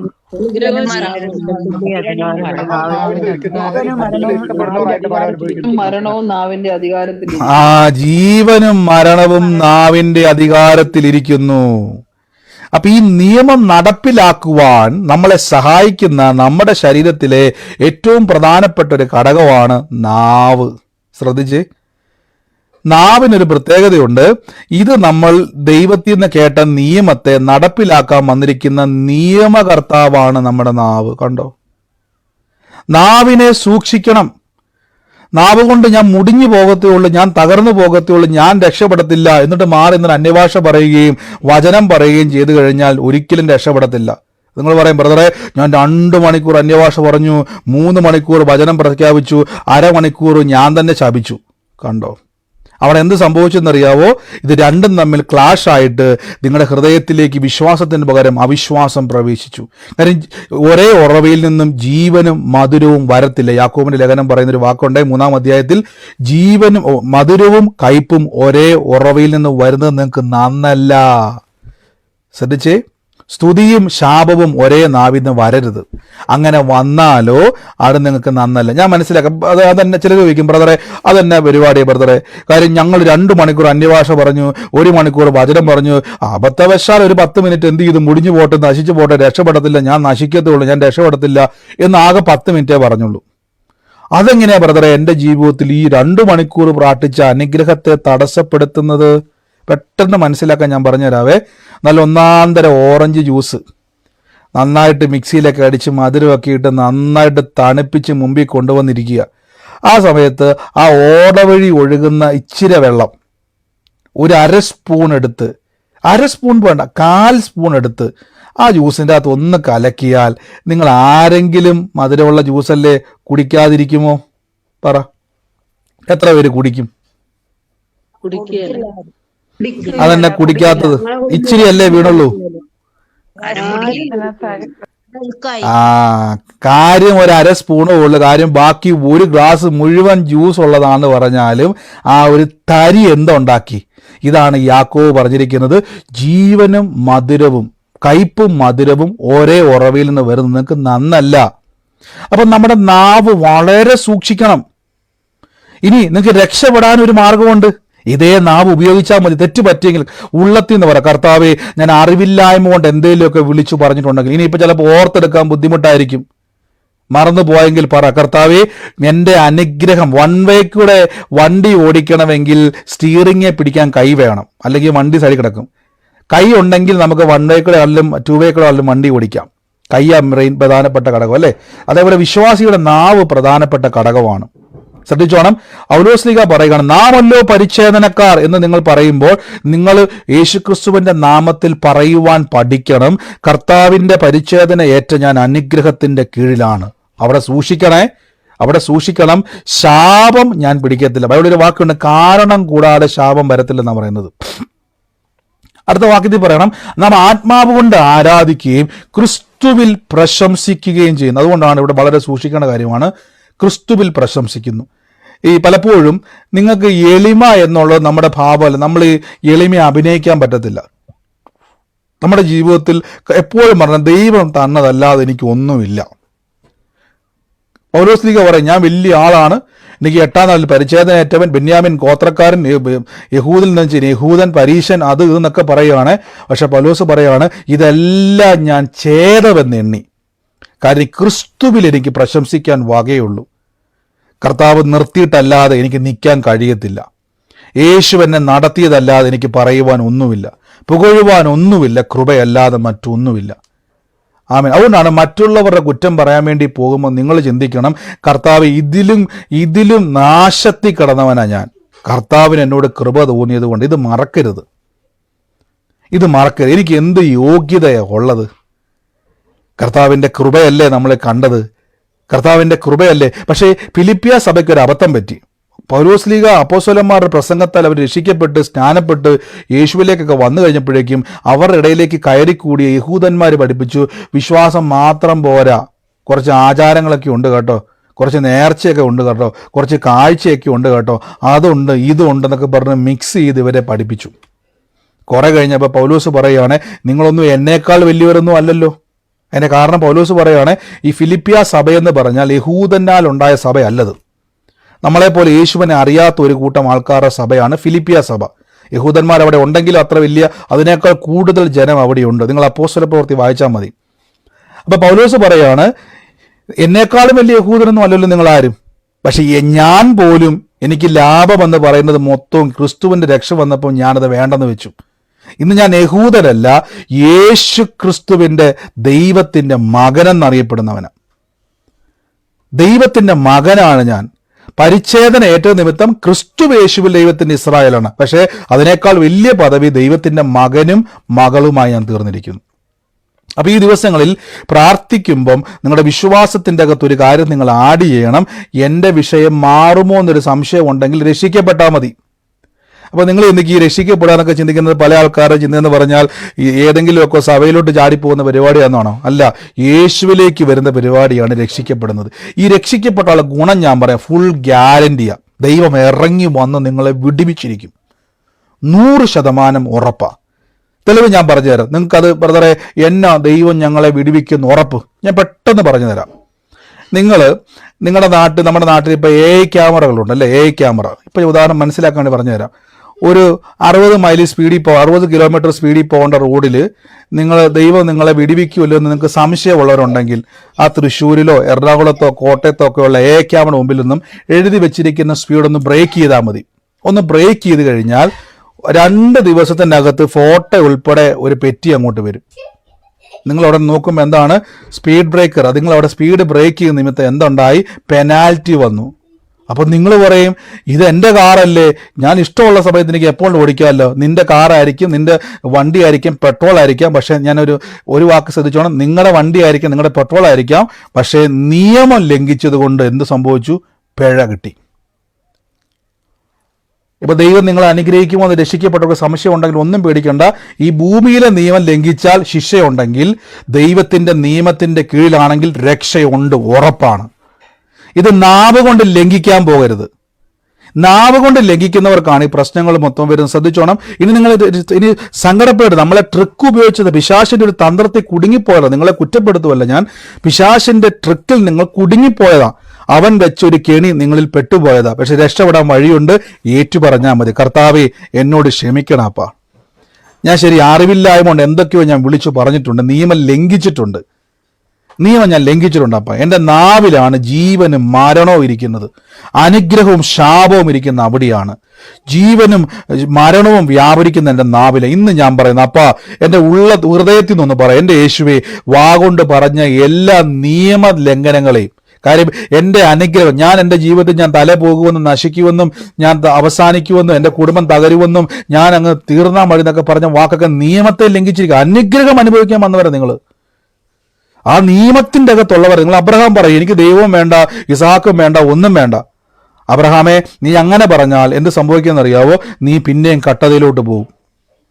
പകരം നീ അംഗീകരിക്ക്, എനിക്ക് ഇസഹാക്കിനെ മതി. ഇത് നിയമമാണ്, കർത്താവിൻ്റെ നിയമമാണ്. അതുകൊണ്ട് ഈ ദിവസങ്ങളിൽ നാവിനെ എടുത്ത് ഒന്ന് ഉപയോഗിച്ച് ആ നിയമം ഒന്ന് കറക്റ്റ് ചെയ്തേ. നിയമപ്രകാരം പറ. തലപോകുന്ന വിഷയമാണെങ്കിലും പറ, ഞാൻ നിയമത്തിൻ്റെ അകത്തായ ഒരു കർത്താവ് നോക്കിക്കോളും. യഹോവ ഈരെ, ദൈവം കരുതും. അപ്പൊ അടുത്ത വീട്ടിൽ ആള് ചോദിക്കും, പിന്നെ നിങ്ങളെയൊക്കെയാണോ ദൈവം കരുതാൻ പോണം? ഞാൻ അതാ രക്ഷിക്കപ്പെട്ടവൻ ധൈര്യത്തോടെ പറ, ഞാൻ രക്ഷിക്കപ്പെട്ട് സ്നാനപ്പെട്ടവനാ. ധൈര്യപ്പെട്ടേ. അതുകൊണ്ട് എൻ്റെ ദൈവത്തിന് എന്നെ വിടുവിക്കാതിരിക്കുവാൻ കഴിയത്തില്ല. ഇതാണ് നിയമത്തിൻ്റെ അകത്തുള്ള വിശ്വാസിയുടെ ബലം. അതാണ് യേശു പറയുന്നത്, നിങ്ങൾ പോയി, മർക്കോസിന്റെ 16 പറയുന്നു, പോയി സകല ചുറ്റോടും സുവിശേഷം പറയുകയും വിശ്വസിക്കുകയും സ്നാനമേൽക്കുകയും ചെയ്യുന്നവൻ രക്ഷിക്കപ്പെടുമെന്ന് പറയുന്നത്. മറന്നു പോവല്ലേ. അപ്പോൾ നിങ്ങൾക്ക് എന്തുണ്ടാവുമെന്നറിയോ? നിയമത്തിൻ്റെ അകത്താവും. നിയമം ലംഘിച്ചാൽ ശ്രദ്ധിച്ചോണം. ഇപ്പൊ നിങ്ങളെ ഇപ്പോൾ ഉദാഹരണം പറഞ്ഞാൽ, ഞാൻ പറഞ്ഞല്ലോ നമ്മുടെ നാട്ടിൽ നിയമം ലംഘിച്ചാൽ പോലീസ് വന്ന് പിടിക്കുമെങ്കിൽ സ്വർഗത്തിലെ ദൈവത്തിന്റെ മക്കൾക്കെതിരെ പിശാച് എന്തെങ്കിലും ചെയ്താൽ സ്വർഗത്തിലെ ദൂതന്മാർ ഇറങ്ങി വന്ന് നിങ്ങളെ വിടുവിച്ചിരിക്കും. ദൂതൻ വരുമോ എന്നൊരു സംശയം വേണ്ട, ദൂതൻ ഇറങ്ങിയിരിക്കും. പിശാച് നിങ്ങളുടെ വേലി പൊളിക്കാൻ നോക്കിയാൽ ദൈവത്തിന്റെ ദൂതന്മാർ അവിടെ വന്നിരിക്കും. അതുകൊണ്ടാണ് പൗലോസ്ലീഹ പറഞ്ഞിരിക്കുന്നത്, ഇത്ര ഭയങ്കരമായ മരണത്തിൽ നിന്ന് ദൈവം ഞങ്ങളെ വിടുവിച്ചു, അവൻ മേലാലും വിടുവിക്കും. അതിന്റെ കാര്യം എന്നറിയാവോ? ഞാൻ പരിച്ഛേദനയേറ്റവനാണ്, ആത്മാവിന്റെ പരിച്ഛേദനയേറ്റവനാണ്, ദൈവത്തെ ആത്മാവ് കൊണ്ട് ആരാധിക്കുന്നവനാണ്, ഞാൻ ക്രിസ്തുവിൽ പ്രശംസിക്കുന്നവനാണ്.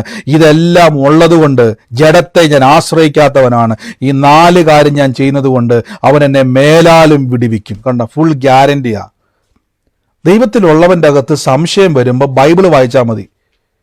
നിങ്ങൾ ഓർത്തോണം, നിങ്ങൾ രക്ഷിക്കപ്പെട്ട് സ്നാനപ്പെട്ടോണം. നിങ്ങൾ വിചാരിക്കുന്നറിയോ, ഓ ബ്രദറെ ഞാൻ വലിയ പ്രതിസന്ധിയിലായി, യേശുവിൻ്റെ പുറകെ ഇറങ്ങിയിട്ട് കട്ടതയും ദുരിതവും അല്ലാതെ ഒന്നുമല്ല, ഞാൻ അവിടെ നിന്ന് എവിടെയൊക്കെയോ നിയമം ലംഘിച്ചിട്ടുണ്ട്. അതാ പിശാച് നിങ്ങൾ എവിടെയൊക്കെയോ കൊണ്ടുവന്ന് നിയമം ലംഘിപ്പിച്ചിട്ടുണ്ട്. ഒന്ന് തപ്പിക്ക്, ആ നാവൊന്നെടുത്ത് ഒന്ന് ശുദ്ധീകരിച്ച്, കർത്താവെ ക്ഷമിക്കണം അപ്പ.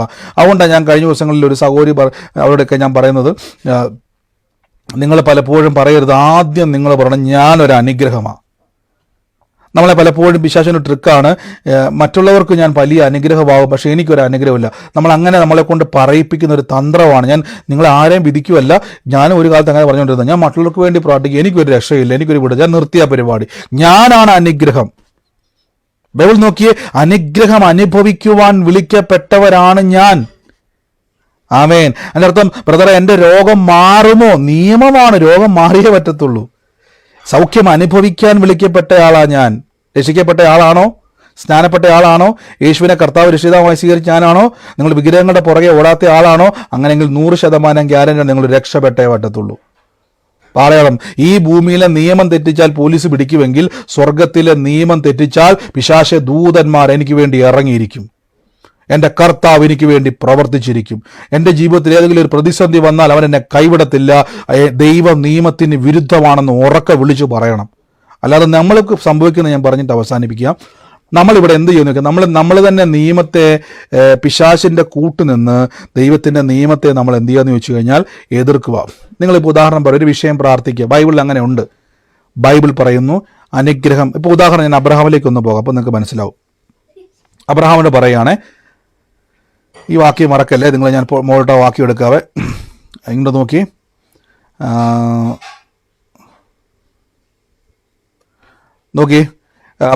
ദൈവം പിന്നെ അബ്രഹാമിനോട്, നിന്റെ ഭാര്യയായ സാറായി എന്നല്ല ഞാൻ നിന്നെ വിളിക്കേണ്ടത്, അവളുടെ പേര് ഇനി സാറ എന്നായിരിക്കും. സാറായിയെ ഞാൻ സാറായി എന്നല്ല വിളിക്കേണ്ടത്, അവളുടെ പേര് ഇനി സാറ എന്നിരിക്കണം. അതിൻ്റെ അർത്ഥം ബഹു രാജാക്കന്മാർക്ക് മാതാവ് എന്നൊരർത്ഥമാണ്. ഞാൻ അവളെ അനുഗ്രഹിച്ച് അവളിൽ നിന്നും നിനക്കൊരു മകനെ തരും, ഞാൻ അവനെ അനുഗ്രഹിക്കും, അവൻ ജാതികൾക്ക് മാതാവായി തീരുകയും ചെയ്യും, ജാതികൾക്ക് രാജാക്കന്മാർ അവളിൽ നിന്ന് ഉത്ഭവിക്കുകയും ചെയ്യും. അതുകൊണ്ടാണ് സാറ എന്ന്, ഇത് നിയമമാണ്. ഇനി സാറാമ്മച്ചി ഗസറ്റിൽ പരസ്യം കൊടുത്തു, എനിക്ക് ഈ പേര് ഇഷ്ടപ്പെട്ടില്ല, എനിക്ക് എൻ്റെ പഴയ പേര് തന്നെ മാറി, എനിക്ക് സാറായി തന്നെ എന്ന് പറഞ്ഞ തമ്പുരാൻ പിടിക്കും കയറി.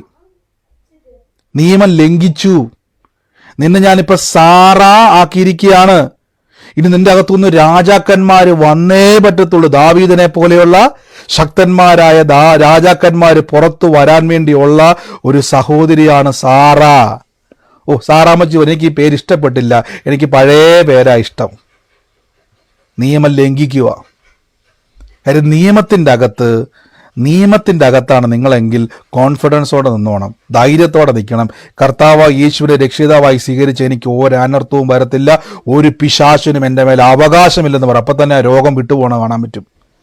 അപ്പം തന്നെ പിശാചിൻ്റെ ശക്തി വിട്ടുപോകുന്നത് കാണാൻ പറ്റും. അപ്പം രോഗം വരുമ്പോൾ ഭാരപ്പെടരുത്. ശരിയാ, രോഗം വരുമ്പോൾ ബ്രദർ എനിക്ക് ചിരിക്കാൻ പറ്റുന്നില്ല, ബ്രദറെ എനിക്ക് സങ്കടം, ഉടനെ പറ, യേശുവിനെ കർത്താവായി സ്വീകരിച്ച ഞാൻ അത്ഭുതം കണ്ടില്ലെങ്കിൽ പിന്നെ ആരാ അത്ഭുതം കാണാൻ നിൽക്കുന്നത്? നിങ്ങൾ സ്വയം പ്രഖ്യാപിച്ച് ആ നാവ് എടുത്തൊന്ന് ഉപയോഗിച്ച്, നാവ് കൊണ്ട് ഇത് പറ, ഹൃദയത്തിൽ പറ. നാവ് ചലിപ്പിക്കാൻ കഴിയുന്നില്ലെങ്കിൽ ഹൃദയം കൊണ്ട് പറ, ഞാൻ അനുഗ്രഹിക്കപ്പെടുക തന്നെ, ഞാൻ അത്ഭുതം കാണുമെന്ന് പറയണം. ഓ ഇനി അത്ഭുതം ഒന്നും കണ്ടില്ലെങ്കിൽ കുഴപ്പമൊന്നുമില്ല, ഇങ്ങനെ അങ്ങ് പോയാൽ മതി. അവിടെ കിടക്കത്തേ ഉള്ളൂ കേട്ടോ, അവിടെ കിടക്കത്തേ ഉള്ളൂ. കൂടെ വന്ന് പിശാചും കിടക്കും. ആമേൻ. പറ, പന്ന പിശാശ്, നിനക്ക് എൻ്റെ മേൽ അവകാശമില്ല, നിനക്ക് എൻ്റെ മേൽ അധികാരമില്ല, നിനക്ക് എൻ്റെ മേൽ ഒരു അവകാശമില്ല. ഞാൻ നിയമത്തിൻ്റെ അകത്തുള്ളവൻ, അനുഗ്രഹം അനുഭവിക്കാൻ വിളിക്കപ്പെട്ടയാളാ ഞാൻ. ആമേൻ. അപ്പൊ ഇനി അബ്രഹാം പരിച്ഛേദന ഏറ്റുകഴിഞ്ഞാൽ അതിന്റെ അർത്ഥം, അബ്രഹാമേ, ഇനി നിനക്ക് ഇസഹാക്കിന് തടയാൻ കഴിയത്തില്ല. ഇനി അബ്രഹാം വേണ്ടെന്ന് വെച്ചാൽ അബ്രഹാം നിയമലംഘനായി. പറയാവോ? നിയമം ദൈവത്തിൻ്റെതാണ്, നമ്മുടെ അല്ല. നിയമം നടപ്പിലാക്കുന്നത് ദൈവമാണ്, നമ്മളല്ല. നമ്മുടെ നാവിലൂടെ അത് റിലീസ് ചെയ്യുകയാണ് അനുഗ്രഹത്തെ. ആമേൻ. അപ്പോൾ ഈ ദിവസങ്ങളിൽ എന്ത് ചെയ്തോണം? ആ നാവിൻ്റെ അധികാരത്തെ ഒന്ന് ഉപയോഗിച്ച് ഈ നിമിഷം എൻ്റെ കൂടെ ഇന്ന് പ്രാർത്ഥിച്ച്, രോഗികളായി ഭാരപ്പെടുന്നവരൊക്കെ ഇനി നിങ്ങളെ പിശാച് എവിടെയൊക്കെ കുരുക്കിയിട്ടിരിക്കുക, ഇന്ന് യേശുവിൻ്റെ നാമത്തിൽ ആ നാവ് കൊണ്ട് പറ, യേശുവിനെ കർത്താവായി സ്വീകരിച്ച രക്ഷിക്കപ്പെട്ട ഞാൻ. അതുകൊണ്ടാണ് ഈ സ്നാനവും രക്ഷയൊക്കെ വലിയ മർമ്മങ്ങളാണ് ബൈബിളിൽ പറയാൻ കാരണം, അല്ലെങ്കിൽ നമ്മൾ പ്രസംഗകർ പറയാൻ കാരണം നിസാര കാര്യമൊന്നും അല്ല ഇത്. നിങ്ങൾ ചിന്തിക്കും, ബൈബിളിൽ അങ്ങനെ എന്തൊക്കെയോ എഴുതി വെച്ചിട്ടുണ്ട് രക്ഷിക്കപ്പെടാനൊക്കെ. ഇതിൻ്റെയൊക്കെ അർത്ഥം നിങ്ങൾക്ക് മനസ്സിലാവും. നിങ്ങളെ പ്രൊട്ടക്റ്റ് ചെയ്യുന്നൊരു കാര്യമായത്. ഇപ്പം ഞാൻ ഉദാഹരണം പറയാം. ഈ പഴയ നിയമം നിങ്ങൾ വായിക്കുന്ന സമയത്ത് കട്ടളമേലും കുറുമടിമേലും എന്ത് ചെയ്തു? അറക്കപ്പെട്ട കുഞ്ഞാടിൻ്റെ, പെസഹ കുഞ്ഞാടിൻ്റെ രക്തം വെച്ചു. അവിടെ എന്താ സംഭവിച്ചെന്നറിയാവോ? സംഹാരകൻ വന്ന് നോക്കിയപ്പോൾ പെരക്കകത്തോട്ട് കയറാൻ പറ്റത്തില്ല. അവിടെ കടിഞ്ഞൂല് കടന്ന് കരയുന്നുണ്ടായിരിക്കാം, സംഹാരകനെ നശിപ്പിക്കുവാൻ ആഗ്രഹം ഉണ്ടായിരിക്കാം. പക്ഷെ ഈ രക്തം നിൽക്കുന്നിടത്തോളം കാലം തൊടാൻ കഴിയത്തില്ല. എൻ്റെ കൂടെ പറഞ്ഞാട്ടെ, ആ നിയമം രക്തമുള്ളിടത്തോളം കാലം തൊടാൻ കഴിയത്തില്ലെന്ന് പറ. ആ നിയമം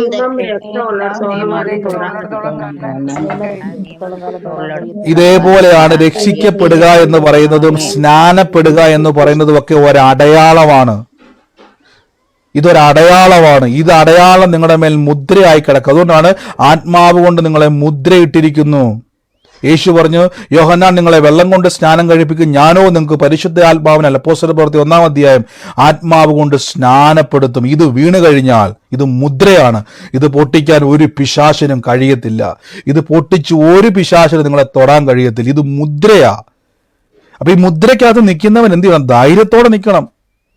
സംഹാരകൻ വന്നിനി എന്ത് വാതിലെ മുട്ടിയാലും അകത്തിരിക്കുന്ന കടിഞ്ഞൂലിന് സന്തോഷത്തോടെ ഇരുന്നോണം. ഒന്നും പേടിക്കണ്ട, ഒരനർത്ഥവും നിനക്ക് വരത്തില്ല, ഒരു ബാധയും നിന്റെ കൂടാരത്തിന്റെ മേൽ അടുക്കത്തില്ല. വിളിച്ചു പറയണം. നമുക്ക് ഒരുമിച്ച് പ്രാർത്ഥിക്കാൻ വേണ്ടി പോവാ. രോഗശക്തിയോടെന്ന് പറ, നിനക്ക് എൻ്റെ ശരീരത്തിന്റെ മേൽ അവകാശമില്ലെന്ന് പറ. ഈ നിമിഷം അത്ഭുതങ്ങൾ ദൈവം ചെയ്യാൻ വേണ്ടി പോവാ. രോഗത്തോട് പറ, ആ മുഴകൾ അപ്രതീക്ഷമാകാൻ വേണ്ടി പോവുക. യേശുവിൻ്റെ നാമത്തിൽ രോഗശക്തികൾ, രോഗാത്മാക്കൾ എൻ്റെ കൂടെ ഇന്ന് ഏറ്റു പറയാം. കർത്താവ്, എൻ്റെ നാവ് കൊണ്ട് ഞാൻ അറിഞ്ഞോ അറിയാതെയോ എന്തെങ്കിലുമൊക്കെ വിളിച്ചു പറഞ്ഞിട്ടുണ്ടെങ്കിൽ, അനുഗ്രഹത്തിന്റെ നാക്കാണ് എൻ്റെ നാക്ക്. ഇതുകൊണ്ട് ഏതെങ്കിലുമൊക്കെ ശാപവാക്കോ മറ്റുള്ളവരുടെ കുറ്റമോ അവർക്കെതിരെ ഞാൻ പറഞ്ഞിട്ടുണ്ട്. എന്നോട് ചിലപ്പോൾ തെറ്റിയതുകൊണ്ടായിരിക്കാം, എന്നെ അവർ വേദനിപ്പിച്ചുകൊണ്ടായിരിക്കാം, എന്നെ അവർ മുറിവേൽപ്പിച്ചത് കൊണ്ടായിരിക്കാം ഞാൻ അവർക്കെതിരെ പറഞ്ഞത്. പക്ഷെ ഞാനത് ക്യാൻസൽ ചെയ്യുന്ന കർത്താവ്, എന്നോട് ക്ഷമിക്കണം അപ്പ, എനിക്കത് പറയാൻ അവകാശമില്ല. ദോഷം ചെയ്യുന്നവനെതിരെ ദോഷം ചെയ്യുവാൻ എനിക്ക് അവകാശമില്ല. എനിക്കെതിരെ പ്രവർത്തിക്കുന്നവനെ എൻ്റെ ദൈവം നോക്കിക്കോളും. യുദ്ധം യഹോവയ്ക്കുള്ളത്, എനിക്കല്ല യുദ്ധം. ഞാൻ അവരെ ഞാൻ അവരെ അനുഗ്രഹിക്കുന്നവൻ. ഞാൻ ആരുടെയെങ്കിലും കുറ്റം പറഞ്ഞിട്ടുണ്ടെങ്കിൽ, ആർക്കെതിരെ പ്രവർത്തിച്ചിട്ടുണ്ടെങ്കിൽ, അപ്പോൾ ഇന്ന് ഞാൻ അവരെ അനുഗ്രഹിച്ചു എന്ന് പ്രാർത്ഥിക്കുന്നു. യേശുവേ, ഇത് നിയമം ലംഘിച്ചതാണ്. അപ്പോൾ ഞാനത് ആ നിയമം ലംഘിച്ചതുകൊണ്ട് ഞാൻ ക്ഷമിക്കുന്നു. അപ്പോൾ എനിക്ക് തിരിച്ച് നിയമത്തിലേക്ക് വരണം. ആ നിയമത്തിൻ്റെ അനുഗ്രഹത്തിലേക്ക് എനിക്ക് പ്രവേശിക്കണം. In the name of Jesus. ഇപ്പം തന്നെ രോഗത്തിൻ്റെ ശക്തികൾ നിങ്ങളുടെ ശരീരം വിട്ട് അഴിയുകയാണ്. ഇനി പിശാചിന് നിങ്ങളുടെ മേൽ കിടക്കാൻ കഴിയത്തില്ല. ഇനി പിശാചിന് നിങ്ങളുടെ മേൽ അവകാശം നിൽക്കാൻ കഴിയത്തില്ല. രോഗശക്തിക്ക് നിങ്ങളുടെ മേൽ അവകാശമില്ല. ദാരിദ്ര്യത്തിൻ്റെ ദുരാത്മാവിന് ഇനി അവകാശമില്ല. പിശാചുകൾക്ക് നിങ്ങളുടെ കുടുംബത്തിൻ്റെ മേൽ അവകാശമില്ല. In the name of Jesus, യേശുവിൻ്റെ നാമത്തിൽ എന്ന് പ്രാർത്ഥിക്കുന്നപ്പോൾ, ഈ സന്ദീപ് എന്ന് പറയുന്ന മകനുള്ള ആരെങ്കിലും ഇന്ന് സൂമിലോ യൂട്യൂബിലോ ഫേസ്ബുക്കിലോ എന്നെ കേൾക്കുന്ന ആരെങ്കിലും ഉണ്ടോ? സന്ദീപ് എന്ന് പറഞ്ഞ മകനുള്ള ആരെങ്കിലും ഉണ്ടെങ്കിൽ ഇപ്പോൾ ഇന്ന് ആ കുടുംബത്തിൻ്റെ മേൽ വലിയൊരു ദൈവപ്രവൃത്തിക്കായിട്ട് കർത്താവ് വേർതിരിക്കുകയാണ്. സൂമിലോ ലൈവിലോ ഉണ്ടെങ്കിൽ ബാക്കി എല്ലാവരും മ്യൂട്ട് ചെയ്യണം. ആരെങ്കിലും സൂമിലുണ്ടെങ്കിൽ ഇന്ന് ആ മകന് വേണ്ടി യേശുവിൻ്റെ നാമത്തിൽ ഏറ്റെടുത്തോണം. ഇന്ന് കർത്താവ് ഇന്ന് അവൻ്റെ ജീവിതത്തിലേക്ക് വലിയ തൻ്റെ പ്രവൃത്തിയെ കർത്താവ് അയക്കാൻ വേണ്ടി പോവാണ്. In the name of Jesus, യേശുവിൻ്റെ നാമത്തിൽ ഇന്ന് പ്രാർത്ഥിക്കുന്നപ്പോൾ പറയാൻ വേണ്ടി, അല്ലെങ്കിൽ എന്റെ മോളുടെ ഭർത്താവാണ്. ഞാൻ വളരെ വിഷമിക്കുക അവന്റെ കാര്യം ആലോചിച്ചിട്ട്. ഇന്ന് അവൻ്റെ ജീവിതത്തിൻ്റെ വലിയൊരു വിടുതൽ അവൻ്റെ ശരീരത്തിന് മേൽ സംഭവിക്കാൻ വേണ്ടി പോവാണ്. ആള് മാറിയവനെ പോലെ ആക്കാൻ വേണ്ടി പോവാണ്. യേശുവിൻ്റെ നാമത്തിൽ ഇന്ന് പ്രാർത്ഥിക്കുന്നു. പരിശുദ്ധാത്മാവേ, ഞങ്ങളുടെ വലിയ പ്രവൃത്തി ഇന്ന് അവിടെ സംഭവിച്ചു. ചില കുടുംബത്തിൻ്റെ മേൽ നിന്നും ഇന്ന് ഇതുവരെ ഇന്ന് പിശാച് എവിടുന്ന് കയറിയോ ഇന്ന് അവിടെ മുതൽ തകരുക. In the name of Jesus Christ, യേശുവിൻ്റെ അധികാരമുള്ള നാമത്തിൽ ഇന്ന് പ്രാർത്ഥിക്കുന്നപ്പ. പരിശുദ്ധാത്മാവേ, ഞാനൊരു ഭവനം ഇന്ന് കാണുക. ഭവനത്തിൻ്റെ മുൻവശത്ത് തന്നെ, അതായത് ആ വീടിൻ്റെ പുറത്തേക്ക് ഇറങ്ങി ഇടതുവശത്ത്, അതായത് അകത്തുനിന്നൊരു വ്യക്തി പുറത്തോട്ടിറങ്ങിയാൽ അല്ലെങ്കിൽ പുറത്തുനിന്നൊരു വ്യക്തി അകത്തോട്ട് കയറിയാൽ വലതുവശമാണ്, അല്ലെങ്കിൽ അകത്തുനിന്ന് ഇറങ്ങിയാൽ ഇടതുവശം. ആ വശം വീടിൻ്റെ അവിടെ ഇങ്ങനെ പൊട്ടിയിരിക്കുക, അതായത് വിള്ളൽ വീണിരിക്കുന്ന ഒരു വീട് അത് കാണുന്ന. ആ വിള്ളൽ ഇങ്ങനെ ആ വീടിൻ്റെ ഗ്ലാസിൻ്റെ അടുത്ത് വരെ നിൽക്കുന്ന ആ ഒരു വീടിൻ്റെ അവസ്ഥ ഇതേപോലെ വിള്ളൽ പോലെ കിടക്കുക. യേശുവിൻ്റെ നാമത്തിൽ ഈ വീട് എങ്ങനെയാണോ ഇരിക്കുന്നത് ആ വീടിൻ്റെ വിള്ളൽ വീണ അവസ്ഥയിലാണ് കുടുംബ ജീവിതം ഒരു വിള്ളൽ പോലെ കിടക്കുന്ന ഒരു ഭവന കർത്താവ് എന്നെ കാണിക്കുന്നത്. ഇന്ന് ദൈവം ആ കുടുംബത്തിൻ്റെ മേൽ യേശുവിൻ്റെ നാമത്തിൽ വലിയൊരു ദൈവപ്രവർത്തിയെ കർത്താവ് അയക്കാൻ വേണ്ടി പോവാണ്. അതാരാന്ന് വെച്ചാൽ യേശുവിൻ്റെ നാമത്തിൽ ഏറ്റെടുത്തു. എൻ്റെ തമ്പുരാൻ പറയാണ്, ആ ഭവനത്തിൻ്റെ അടിമുടി പറയാൻ വേണ്ടിയാണ് മ്യൂട്ട് മാറ്റിയത്, അല്ലെങ്കിൽ മ്യൂട്ട് ചെയ്യണേ. എന്റെ വീട്ടിന്റെ മതിലല്ല സിസ്റ്ററെ, മതിലല്ല, വീടിന്റെ മുൻവശമാണ് ഞാൻ പറഞ്ഞത്. വീടിന്റെ മുൻവശത്ത് ഇറങ്ങി വന്നാൽ ഇടതുവശത്തുള്ള ആ ഒരു പോർഷൻ അതറിയത്. എന്റെ വീടിന്റെ ചുമരിന്റെ പൊട്ടലുണ്ട്. ഈ പറഞ്ഞ പോലെയാണ് നിൽക്കുന്ന വീട്. അതെ. ഇന്ന് ഏറ്റെടുത്തു. ഇന്ന് കുടുംബത്തിലേലും കുടുംബ ജീവിതത്തിന്റെ മേൽ അതേപോലെ വിള്ളലായി കയറിക്കൂടിയത് യേശുവിന്റെ നാമത്തിൽ ഇന്ന് അവിടെ വലിയൊരു സമാധാനത്തെ കർത്താവ് അവിടെ ചെയ്യുക. In the name of Jesus. എൻ്റെ കൂടെ ഇന്ന് പ്രാർത്ഥിച്ച് ഇന്ന് നിങ്ങളുടെ ജീവിതത്തിൽ കയറിക്കൂടിയതെല്ലാം ഇന്ന് ഇറങ്ങാൻ വേണ്ടി പോവുക. കുടുംബത്തിൻ്റെ മേൽ സമാധാനം വാഴാൻ വേണ്ടി പോവുക. യേശുവിൻ്റെ നാമത്തിൽ ഞാൻ ഈ ചൈത്രം എന്ന് പറഞ്ഞുകൊണ്ടിരിക്കുന്ന ഒരു വീട്, ചൈത്രം എന്നത് എനിക്കറിയത്തില്ല, അങ്ങനെ ഒരു പേരാണ്, വീട്ടുപേരാണ് എനിക്കറിയത്തില്ല, എന്തോ ചൈത്രം എന്ന് കാണിച്ചുകൊണ്ടിരിക്കുക. ഇന്ന് യേശുവിൻ്റെ നാമത്തിൽ ഇന്ന് ആ കുടുംബത്തിൻ്റെ മേൽ ദൈവത്തിൻ്റെ വലിയ പ്രവൃത്തി ഇന്ന് അവിടെ കർത്താവ് ചെയ്യുക. യേശുവിൻ്റെ നാമത്തിൽ ഇന്ന് കലക്കങ്ങൾ ആ കുടുംബത്തിൽ നിന്ന് വിട്ടു മാറുക. In the name of Jesus. ഇന്ന് സൂമിലായിക്കോട്ടെ, ലൈവിൽ കാണുന്ന വ്യക്തി ആയിക്കോട്ടെ, ഇന്ന് കുടുംബത്തിന് വേണ്ടി ഏറ്റെടുത്തോണം. യേശുവിൻ്റെ നാമത്തിൽ കർത്താവിൻ്റെ പ്രവൃത്തി ഇന്ന് കുടുംബത്തിൻ്റെ മേൽ വെളിപ്പെടുകയാണ്. In the name of Jesus. എല്ലാവരും പ്രാർത്ഥിച്ച് യേശുവിൻ്റെ അധികാരമുള്ള നാമത്തിൽ ഇന്ന് നിയമം ലംഘിച്ച് കയറിക്കൂടിയ ഇന്ന് പറയണം, ഞാൻ യേശുവിനെ കർത്താവിൻ്റെ രക്ഷിതാവുമായി സ്വീകരിച്ച വ്യക്തിയാണ്. എൻ്റെ കുടുംബത്തിൽ ഇന്ന് കർത്താവ് യേശു ഞാൻ അനുഗ്രഹം അനുഭവിക്കാൻ വിളിക്കുമ്പോൾ ഒരു സംശയം ഇനി വേണ്ട കേട്ടോ. കർത്താവ് എൻ്റെ പ്രാർത്ഥന അങ്ങ് കേൾക്കുക എന്നുള്ള വാക്കൊന്ന് ക്യാൻസൽ ചെയ്യുക. നിയമം ലംഘിച്ചാൽ ഭൂമിയിൽ പെറ്റി കിട്ടുമെങ്കിൽ, പിഴ കിട്ടുമെങ്കിൽ, നിങ്ങളുടെ കേരളത്തിൽ ജീവിക്കുന്ന, ലോകത്തിൽ എവിടെ ജീവിച്ചാലും നിയമം ലംഘിച്ചാൽ പിഴ കിട്ടുമെങ്കിൽ, നിയമം അനുസരിച്ചാൽ നിങ്ങൾക്ക് അനുഗ്രഹം കിട്ടുമെങ്കിൽ, ഇത് തന്നെയാണ് ബൈബിൾ. ദൈവം പറഞ്ഞു ഇത് നിയമമാകുന്നു. യേശു പറഞ്ഞു ഇതെൻ്റെ രക്തത്തിൽ പുതിയ നിയമം ആകുന്നു. രക്ഷിക്കപ്പെട്ടവൻ നിയമത്തിൻ്റെ അകത്താണ്. അങ്ങനെ ഇരിക്കുന്ന വ്യക്തിക്കകത്ത് ഒരു സംശയവും വേണ്ട. എൻ്റെ ദൈവത്താൽ ഞാൻ സാക്ഷി ആകുക തന്നെ ചെയ്യും. In the name of Jesus Christ. യേശുവിൻ്റെ നാമത്തിൽ എന്ന് പ്രാർത്ഥിക്കുന്ന എൻ്റെ കർത്താവ് പറയും, ഒരു പൊന്നമ്മ എന്ന് വിളിക്കുന്ന ഒരു വ്യക്തിയുടെ ഭവനത്തിൻ്റെ അകത്ത് ഞാൻ കാണുന്നൊരു കാഴ്ച, ചാക്കോ എന്ന് പറയുന്ന ഒരു പിതാവുള്ള ഒരു ഭവനമായിരുന്നു. ഞാൻ പേര് മാത്രമേ കാണുന്നുള്ള, വ്യക്തിയെ കാണുന്നില്ല. അങ്ങനെ അതുമായിട്ട് റിലേറ്റ് ചെയ്ത് ആ കുടുംബത്തെ കർത്താവ് ഇന്ന് സ്പർശിക്കുന്നതായിട്ട് പറയുന്നു. ആ കുടുംബത്തിൻ്റെ മേൽ, തലമുറകളുടെ മേൽ ദൈവത്തിൻ്റെ സമാധാനം ഇന്ന് വെളിപ്പെടുന്നതായിട്ട് പറയുന്നു. യേശുവിൻ്റെ നാമത്തിൽ എന്ന് ഏറ്റെടുത്താട്ടെ. ദൈവത്തിൻ്റെ വലിയ പ്രവൃത്തി ഇപ്പോൾ യേശുവിൻ്റെ നാമത്തിൽ ആ കുടുംബത്തിൻ്റെ മേൽ തൊടുകയാണ്. In the name of Jesus ഞങ്ങളിത് റിലീസ് ചെയ്ത് പ്രാർത്ഥിക്കുന്നപ്പോൾ പരിശുദ്ധാത്മാവിൻ്റെ വലിയ പ്രവൃത്തിയെ ഇന്ന് അവിടെ ചെയ്യുന്നല്ലോ അപ്പ. അതോടൊപ്പം തന്നെ ഞാനൊരു കർത്താവ് എന്നെ കാണിക്കുന്ന ഒരു ആധാരം കർത്താവ് എന്നെ എഴുതി കാണിക്കുക. അതിൻ്റെ അകത്ത് ആന്റണി എന്ന് പേര് എഴുതി വെച്ചിരിക്കുന്ന ഒരു ആധാരം കർത്താവ് എന്നെ എഴുതി കാണിക്കുകയാണ്. യേശുവിൻ്റെ നാമത്തിൽ ഞാൻ ആ ആധാരത്തിൻ്റെ അകത്ത് എഴുതപ്പെട്ടിരിക്കുന്ന ആന്റണി എന്ന് പറയുന്ന ആ വ്യക്തിയെ കർത്താവ് തൊടുന്നതായിട്ടും, ആ വ്യക്തിയുടെ ഹൃദയത്തെ ദൈവം തൊടുന്നതായിട്ടും, ആ വ്യക്തിയുടെ ഹൃദയം തൊട്ടിട്ട് വീണ്ടും ഒരാധാരത്തെ റീകൺസ്ട്രക്ട് ചെയ്യുന്നത് പോലെ കർത്താവ് ആധാരത്തിൻ്റെ മേൽ ഒരു മോഡിഫിക്കേഷൻ ചെയ്യാൻ വേണ്ടി പോകുന്നതായിട്ടും കർത്താവ് പറയുന്നു. എനിക്ക് അത് തിന്മയ്ക്കല്ല നന്മയ്ക്കായിട്ട് ദൈവം കൊണ്ടുവരാൻ വേണ്ടി പോവാന്ന് പറയുന്നു. യേശുവിൻ്റെ നാമത്തിൽ ഇന്ന് പ്രാർത്ഥിക്കുന്നപ്പോൾ ഇന്ന് ആമേൻ ആമേൻ പറഞ്ഞത് ഏറ്റെടുത്തോണം. പരിശുദ്ധാത്മാവിൻ്റെ വലിയ പ്രവൃത്തി ഇന്ന് കർത്താവ് ചെയ്യുകയാണ്. തമ്പുരാൻ പറയുന്നു, ശരീരത്തിൻ്റെ അകത്തുനിന്ന് മുഴകൾ നിൽക്കുന്ന ആളുകൾ, പ്രത്യേകിച്ച് കഴുത്തിൻ്റെ പുറകിലായിട്ട് മുഴകൾ അപ്രതീക്ഷിതമായി പോകുന്ന കാഴ്ചകൾ കർത്താവ് എന്നെ കാണിക്കുക. യേശുവിൻ്റെ നാമത്തിൽ ഈ സമയത്ത് രോഗാത്മാക്കൾ അലറി വിളിച്ച് നിങ്ങളുടെ ശരീരത്തിൽ നിന്ന് വിട്ടുമാറി ഉറക്കെ വിളിച്ച് യേശുവേ എന്ന് വിളിച്ചു.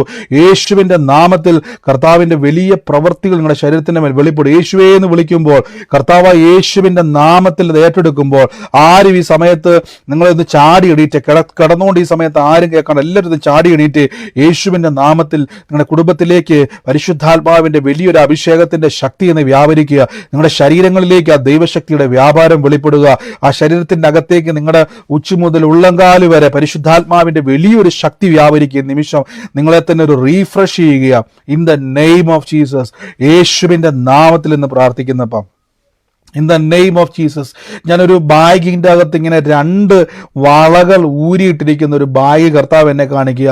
ആ ബാഗിൻ്റെ അകത്ത് തന്നെ ഒരു നോട്ടീസ്, ഒരു നോട്ടീസ് ഇങ്ങനെ മടക്കിയിട്ടിരിക്കുന്ന ഒരു ഈ ബാങ്ക് പോലത്തെ എന്തോ ബന്ധപ്പെട്ട ഒരു നോട്ടീസ് അതിൻ്റെ അകത്ത് തന്നെ, ബാഗിൻ്റെ അകത്ത് തന്നെ മടക്കിയിട്ടിരിക്കുന്ന ഒരു വ്യക്തിയെ കാണിക്കുന്നു.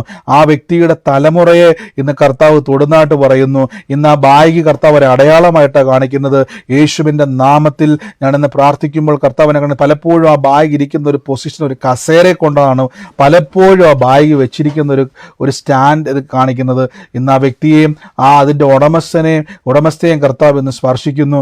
യേശുവിൻ്റെ നാമത്തിൽ ഇന്ന് ധാരാന്ന് വെച്ച് ഏറ്റെടുത്തോണം. ഇന്ന് തലമുറകളുടെ മേൽ ദൈവത്തിൻ്റെ പ്രവൃത്തി ഇന്ന് വെളിപ്പെടാൻ വേണ്ടി പോവാ. യേശുവിൻ്റെ നാമത്തിൽ. ആരാ സിസ്റ്ററെ? ഞാൻ എൻ്റെ പേര് ചിന്നമ്മ ബ്രദറെ. ഞാൻ എൻ്റെ ബാഗ് എപ്പോഴും ഒരു കസേരയില വെക്കണേ. ബാഗിൻ്റെ ഉള്ളിൽ ഒരു പേഴ്സ് ഉണ്ട്, അതിനകത്ത് ഞാൻ വളയിട്ടിട്ടുണ്ട്, അതിനകത്ത് ചെക്ക് ലീഫ് ഇരിപ്പുണ്ട്. ബാഗിൻ്റെ ഇന്ന് കർത്താവ് ഇത് കസേരയിലാണോ സിസ്റ്റർ ഈ ബാഗ് വെച്ചേക്കുന്നത്? അതെ, ഇപ്പോഴും കസേര എപ്പോൾ കൊണ്ടുവന്നാലും ഞാൻ കസേരയില ബാഗ് വെക്കാറുള്ളത്. Oh, in the name of Jesus, യേശുവിന്റെ നാമത്തിൽ കർത്താവിനെ തൊടുവാട്ടോ.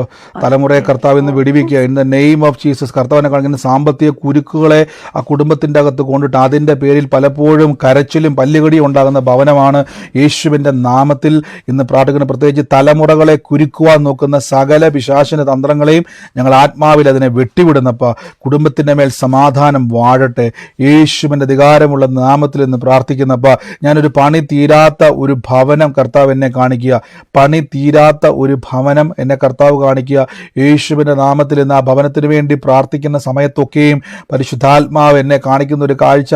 യേശുവിൻ്റെ നാമത്തിൽ യെസ് എന്ന് പറയുന്ന അക്ഷരത്തിലുള്ള 2 വ്യക്തികളെ ആ ഭവനവുമായി ബന്ധപ്പെട്ട് കർത്താവ് എന്നെ കാണിക്കുക. ആ ഭവനത്തിൻ്റെ അകത്ത് യെസ് എന്ന പേരിൽ തുടങ്ങുന്ന 2 അക്ഷരത്തിലുള്ള വ്യക്തികളെ കർത്താവ് എന്നെ കാണിച്ചുകൊണ്ടിരിക്കുക. യേശുവിൻ്റെ നാമത്തിൽ എന്ന് പ്രാർത്ഥിക്കുന്നു. ആരാത്?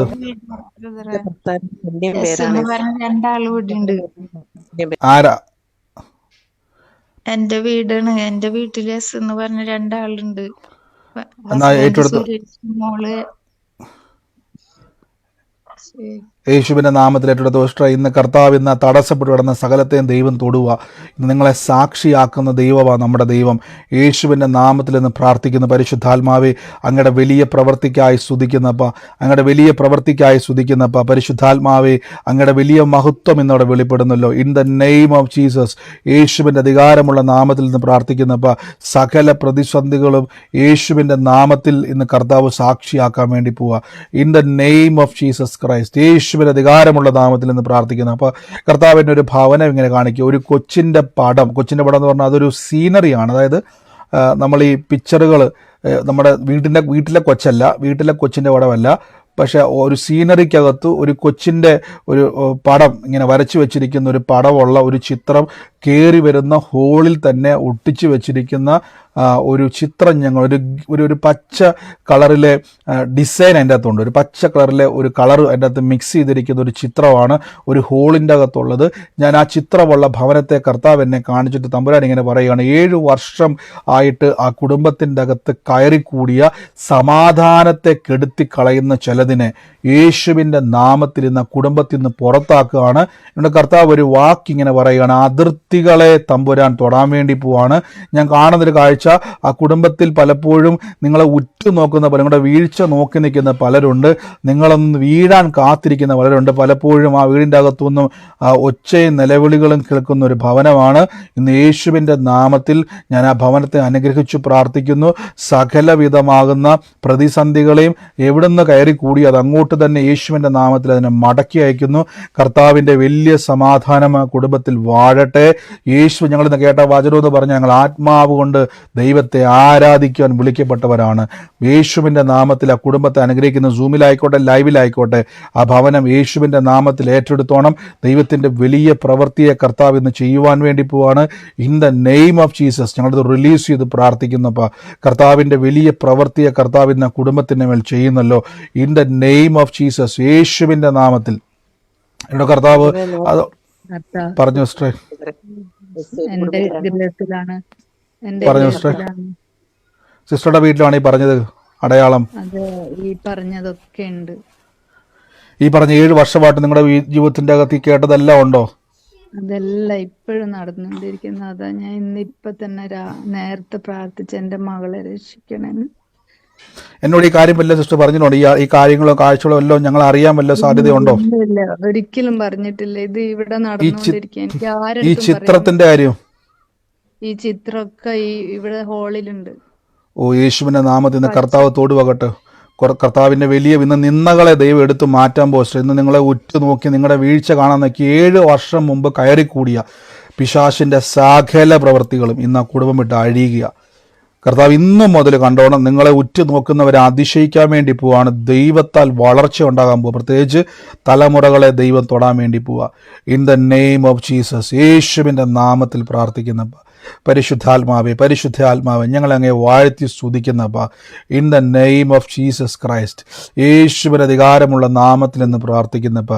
കർത്താവെ, ഇന്ന് ഞങ്ങളിന്ന് പ്രാർത്ഥിച്ച കുടുംബത്തെ അനുഗ്രഹിക്കുന്നപ്പ, പരിശുദ്ധാത്മാവിൻ്റെ വലിയ പ്രവൃത്തിക്കായി സ്തുതിക്കുന്നപ്പ. ഞാൻ അതുപോലെ തന്നെ കർത്താവിൻ്റെ ഒരു ഭവനം കാണിക്കുന്നു. ഒരു വീടിൻ്റെ ഈ പുറകു വശത്ത് അടുക്കള ഇട്ട് പുറത്തോട്ട് അടക്കഴിഞ്ഞാൽ ഈ പഴയ ഒരു ഫ്രിഡ്ജ് അതെടുത്ത് വെച്ചിട്ട് അതിൻ്റെ അകത്ത് വെള്ളം ഇങ്ങിട്ട് മീനെ ഇട്ടേക്കുന്ന ഒരു വീട് കർത്താവിന്. അതായത് അടുക്കളയിൽ നിന്ന് പുറത്തോട്ട് ഇറങ്ങിക്കഴിഞ്ഞാൽ വലതുവശത്തായിട്ട് ഈ പഴയ ഒരു ഫ്രിഡ്ജിൻ്റെ അകത്ത് വെള്ളം നിറച്ച് മീനുകളെ ഇട്ടിരിക്കുന്ന ഒരു വീട് കർത്താവ് എന്നെ കാണിക്കുകയാണ്. ഞാൻ ആ ഭവനത്തിന് വേണ്ടി പ്രാർത്ഥിക്കുന്ന സമയത്ത് കർത്താവിനൊരു വാക്ക് പറയുകയാണ്. ആ ഭവനത്തെ നിങ്ങളെ അവിടെ നിന്ന് മേൽത്തരമായ ഒന്നിലേക്ക് ഇതുവരെ നിങ്ങളിപ്പോൾ അഡ്ജസ്റ്റ് ചെയ്യാൻ തുടങ്ങിയിരിക്കുകയാണ്. ഇത് മതി, ഇത് ഞങ്ങളുടെ ജീവിതം ഇനി ഇങ്ങനെയായി തീരത്തേ ഉള്ളൂ.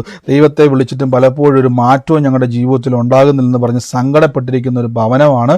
പക്ഷെ കർത്താവ് ഈ ഒരു അടയാളം ഞാൻ കാണുന്ന ഈ ഭവനത്തിൻ്റെ ഒരു അടയാളമാണ് കാണുന്നത്. ഇവിടെ കർത്താവ് പറയണം, ഇനി മുതൽ അങ്ങനെ പറയരുത്. ഇനി മുതൽ ദൈവത്തെ ആരാധിക്കുക. മേൽത്തരമായ ഒന്നിലേക്ക് ദൈവം നിങ്ങളെ മാറ്റി പാർപ്പിക്കാൻ വേണ്ടി പോകണം. സൂമിലായിക്കോട്ടെ ലൈവിലായിക്കോട്ടെ അടയാളം ശ്രദ്ധിക്കുക. ആ ഭവനം പറഞ്ഞു സിസ്റ്ററെ. ബ്രദറെ, എന്റെ വീടിന്റെ അപ്പുറത്തുള്ള ചേച്ചിയുടെ വീട്ടിൽ ഇതുപോലെ അവരെ പഴയ ഫ്രിഡ്ജ് എടുത്ത് വെച്ചിട്ട് വെള്ളം കോരി നിറച്ചിട്ടേക്കുവാ. ഈ പറഞ്ഞ അടയാളം അതുപോലെ തന്നെ ഉണ്ടോ സിസ്റ്ററെ? അതെ അതെ, ഈ കിച്ചണിന്റെ വശത്ത് തന്നെ ഇതുപോലെ വെള്ളം നിറച്ചിട്ടേക്കുവാ.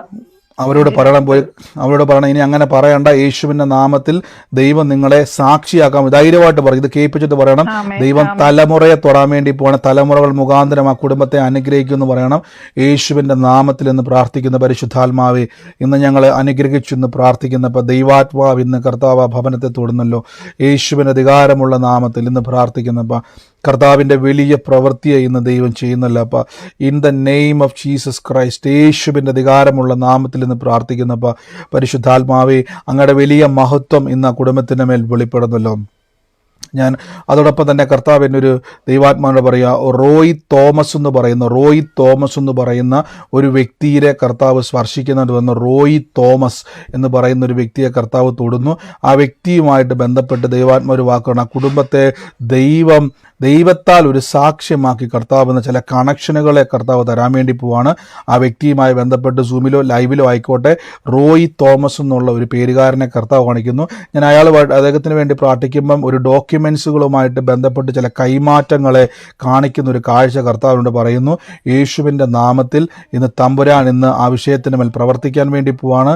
ഇന്ന് സൂമിലായിക്കോട്ടെ ലൈവിലായിക്കോട്ടെ ആ വ്യക്തിയുമായി ബന്ധപ്പെട്ടത് ആരാണോ യേശുവിൻ്റെ നാമത്തിൽ ഏറ്റെടുത്തോണം. വലിയ ദൈവപ്രവർത്തിക്ക് പ്രവൃത്തിക്ക് വേണ്ടി കർത്താവ് ഹലോ, വേർതിരിക്കാൻ. എന്റെ ഹസ്ബൻഡാണ്. പേരെന്നാ അദ്ദേഹത്തിന്റെ? എന്റെ ഹസ്ബൻഡ് ആൻഡ്രോയ് തോമസ്. എന്നോട് ഞങ്ങളുടെ വല്ല പേര് വല്ലതും പറഞ്ഞിട്ടുണ്ടോ അദ്ദേഹത്തിന്റെ പേര്? ഇല്ലില്ല, ഒന്നും പറഞ്ഞിട്ടില്ല ബ്രദറെ. അത് കർത്താവ് ഡോക്യുമെന്റുമായിട്ട് ഇച്ചിരി പ്രോബ്ലത്തിൽ കിടക്കുവാണ്. ഈ പ്രോബ്ലം വല്ലതും പറഞ്ഞിട്ടുണ്ടോ? പ്രോബ്ലം ഉണ്ടെന്ന് വല്ലോ? ഇല്ല, ഒന്നും പറഞ്ഞിട്ടില്ല ബ്രദറെ, ഒന്നും പറഞ്ഞിട്ടില്ല. എന്നാൽ ഇന്ന് യേശുവിന്റെ നാമത്തിൽ ഇന്ന് റോയ് തോമസിനോട് പറഞ്ഞോണം, യേശുവിന്റെ നാമത്തിൽ കർത്താവ് ഇന്ന് വലിയ പ്രവൃത്തി ചെയ്യാൻ വേണ്ടി പോവാണ്. ആ പേപ്പറുകൾ ചലിക്കാൻ വേണ്ടി പോവാണ്. ഇന്ന് അതിന്റെ തടസ്സം ഇപ്പോൾ തന്നെ ആ പിശാച് കൊണ്ടുവന്നിട്ട കുരുക്കാണ് ഇന്ന് അഴിയുകയാണ്. യേശുവിന്റെ നാമത്തിൽ അത് റിലീസ് ചെയ്യുന്ന കെട്ട് പൊട്ടുകയാണ്. In the name of Jesus. യേശുവിൻ്റെ അധികാരമുള്ള നാമത്തിൽ പ്രാർത്ഥിക്കുന്ന എല്ലാവരും എൻ്റെ കൂടെ പ്രാർത്ഥിച്ചു. പരിശുദ്ധാത്മാവിൻ്റെ വലിയ പ്രവൃത്തിയെ ഇന്ന് കാണാനും കേൾക്കാനും കർത്താവ് ഇടയാക്കുക. യേശുവിൻ്റെ അധികാരമുള്ള നാമത്തിൽ ഇന്ന് പ്രാർത്ഥിക്കുന്നു. പരിശുദ്ധാത്മാവെ, അഭിഷേകത്തിൻ്റെ അഗ്നി ഞങ്ങളുടെ ഭവനത്തിൻ്റെ മേൽ ഇറങ്ങട്ടെ. എല്ലാ ഭവനത്തിൻ്റെ മേൽ അഭിഷേകത്തിൻ്റെ അഗ്നി ഇറങ്ങട്ടെ യേശുവിൻ്റെ നാമത്തിൽ. യേശുവിൻ്റെ ഞാനൊരു ഒരു വ്യക്തിയെ കർത്താവ് എന്നെ ഇങ്ങനെ കാണിക്കുക. അതായത് ഒരു ഗോൾഡുമായിട്ട് ബന്ധപ്പെട്ട് 36,000 എന്നൊരു തുക കൊണ്ട് പണയം വെച്ചിട്ട് ആ ഒരു റെസിപ്റ്റ് ഇപ്പം അത് ബാഗിൽ ഉണ്ടായിരുന്നതാണ്. പക്ഷെ ബാഗിൽ നിന്ന് ഇപ്പം അവിടെ എടുത്ത് മാറ്റി മറ്റൊരു സ്ഥലത്തേക്ക് അത് പ്ലേസ് ചെയ്തിട്ട് ഒരു വ്യക്തിയെ കർത്താവ് എന്നെ കാണിക്കുകയാണ്. ആ വ്യക്തിയുമായിട്ട് ബന്ധപ്പെട്ട ഒരു അടയാളമാണ് കർത്താവ് എന്നെ കാണിക്കുന്നത്. ഇതേപോലെ പലതും കൊടുക്കുകയും വെക്കുകയും നഷ്ടപ്പെടുകയും ചെയ്തൊരു ഭവനമാണ്. എത്ര സ്വരുക്കൂട്ടി വെച്ചാലും ഇതേപോലെ എല്ലാം നഷ്ടപ്പെട്ടു പോകുന്നൊരു വ്യക്തിയാണ്. ഇതും നഷ്ടപ്പെട്ടു പോകുന്ന ഒരു അവസ്ഥയിലേക്ക് പോകുന്നൊരു ഭവനമാണ്. ഈ തുക ശ്രദ്ധിച്ചോണം. കർത്താവ് ഇന്ന് ആ വ്യക്തിയെ തൊടുവാനുണ്ട്. കർത്താവ് പറയുകയാണ്, ഈ ദിവസങ്ങളിൽ സാമ്പത്തിക കുരുക്കുകളുടെ മേൽ കർത്താവിൻ്റെ പ്രവൃത്തി വെളിപ്പെടാൻ വേണ്ടി പോവാണ്. യേശുവിന് അധികാരമുള്ള നാമത്തിൽ ഇന്ന് ഏറ്റെടുത്തോണം. ഇന്ന് ആമേൻ പറഞ്ഞ് വിശ്വസിച്ചോണം. ഇന്ന് കർത്താവിൻ്റെ സാക്ഷിയാക്കാൻ വേണ്ടി പോവാണ്. ഇന്ന് ദൈവാത്മാവ് ഈ ഒരു കാര്യങ്ങളൊക്കെ വെളിപ്പെടുത്തുന്നത് നിങ്ങൾ ചിന്തിച്ചേക്കരുത്. നിങ്ങളുടെ പേപ്പറുകളും നോട്ടീസുകളും ഒക്കെ എന്തിനാ കർത്താവ് ഇത് കാണിക്കുന്നു വെച്ചാൽ നിങ്ങളെന്ന വ്യക്തിയെ, നിങ്ങളെ തന്നെയാണ് ദൈവാത്മാവ് തൊടുന്നതെന്നൊന്ന് അറിയിക്കാൻ വേണ്ടിയാണ് പലപ്പോഴും ഈ അടയാളങ്ങളൊക്കെ വെളിപ്പെടുന്നത്. യേശുവിൻ്റെ നാമത്തിൽ ആരാധന വെച്ച് ഏറ്റെടുത്തോണം. കർത്താവ് ഇന്ന് സ്പർശിക്കുകയാണ്. നിങ്ങൾ പറയാനുള്ളവരല്ലാതെ ആരും മൈക്കിപ്പം മ്യൂട്ട് മാറ്റില്ല. ബാക്കി എല്ലാവരും മൈക്ക് മ്യൂട്ട് ചെയ്യണം. അറിയാനുള്ളവരല്ലാതെ ബാക്കി ആരും എന്ത് ചെയ്യണ്ട, മ്യൂട്ട് മാറ്റണ്ട. ഉള്ളവരുണ്ടെങ്കിൽ സൂമിലാണ് പറഞ്ഞു. 38,000 രൂപയ്ക്ക് ഒരു മാല പണയം വെച്ചിട്ടുണ്ട്. അതൊരു കുഞ്ഞിന്റെ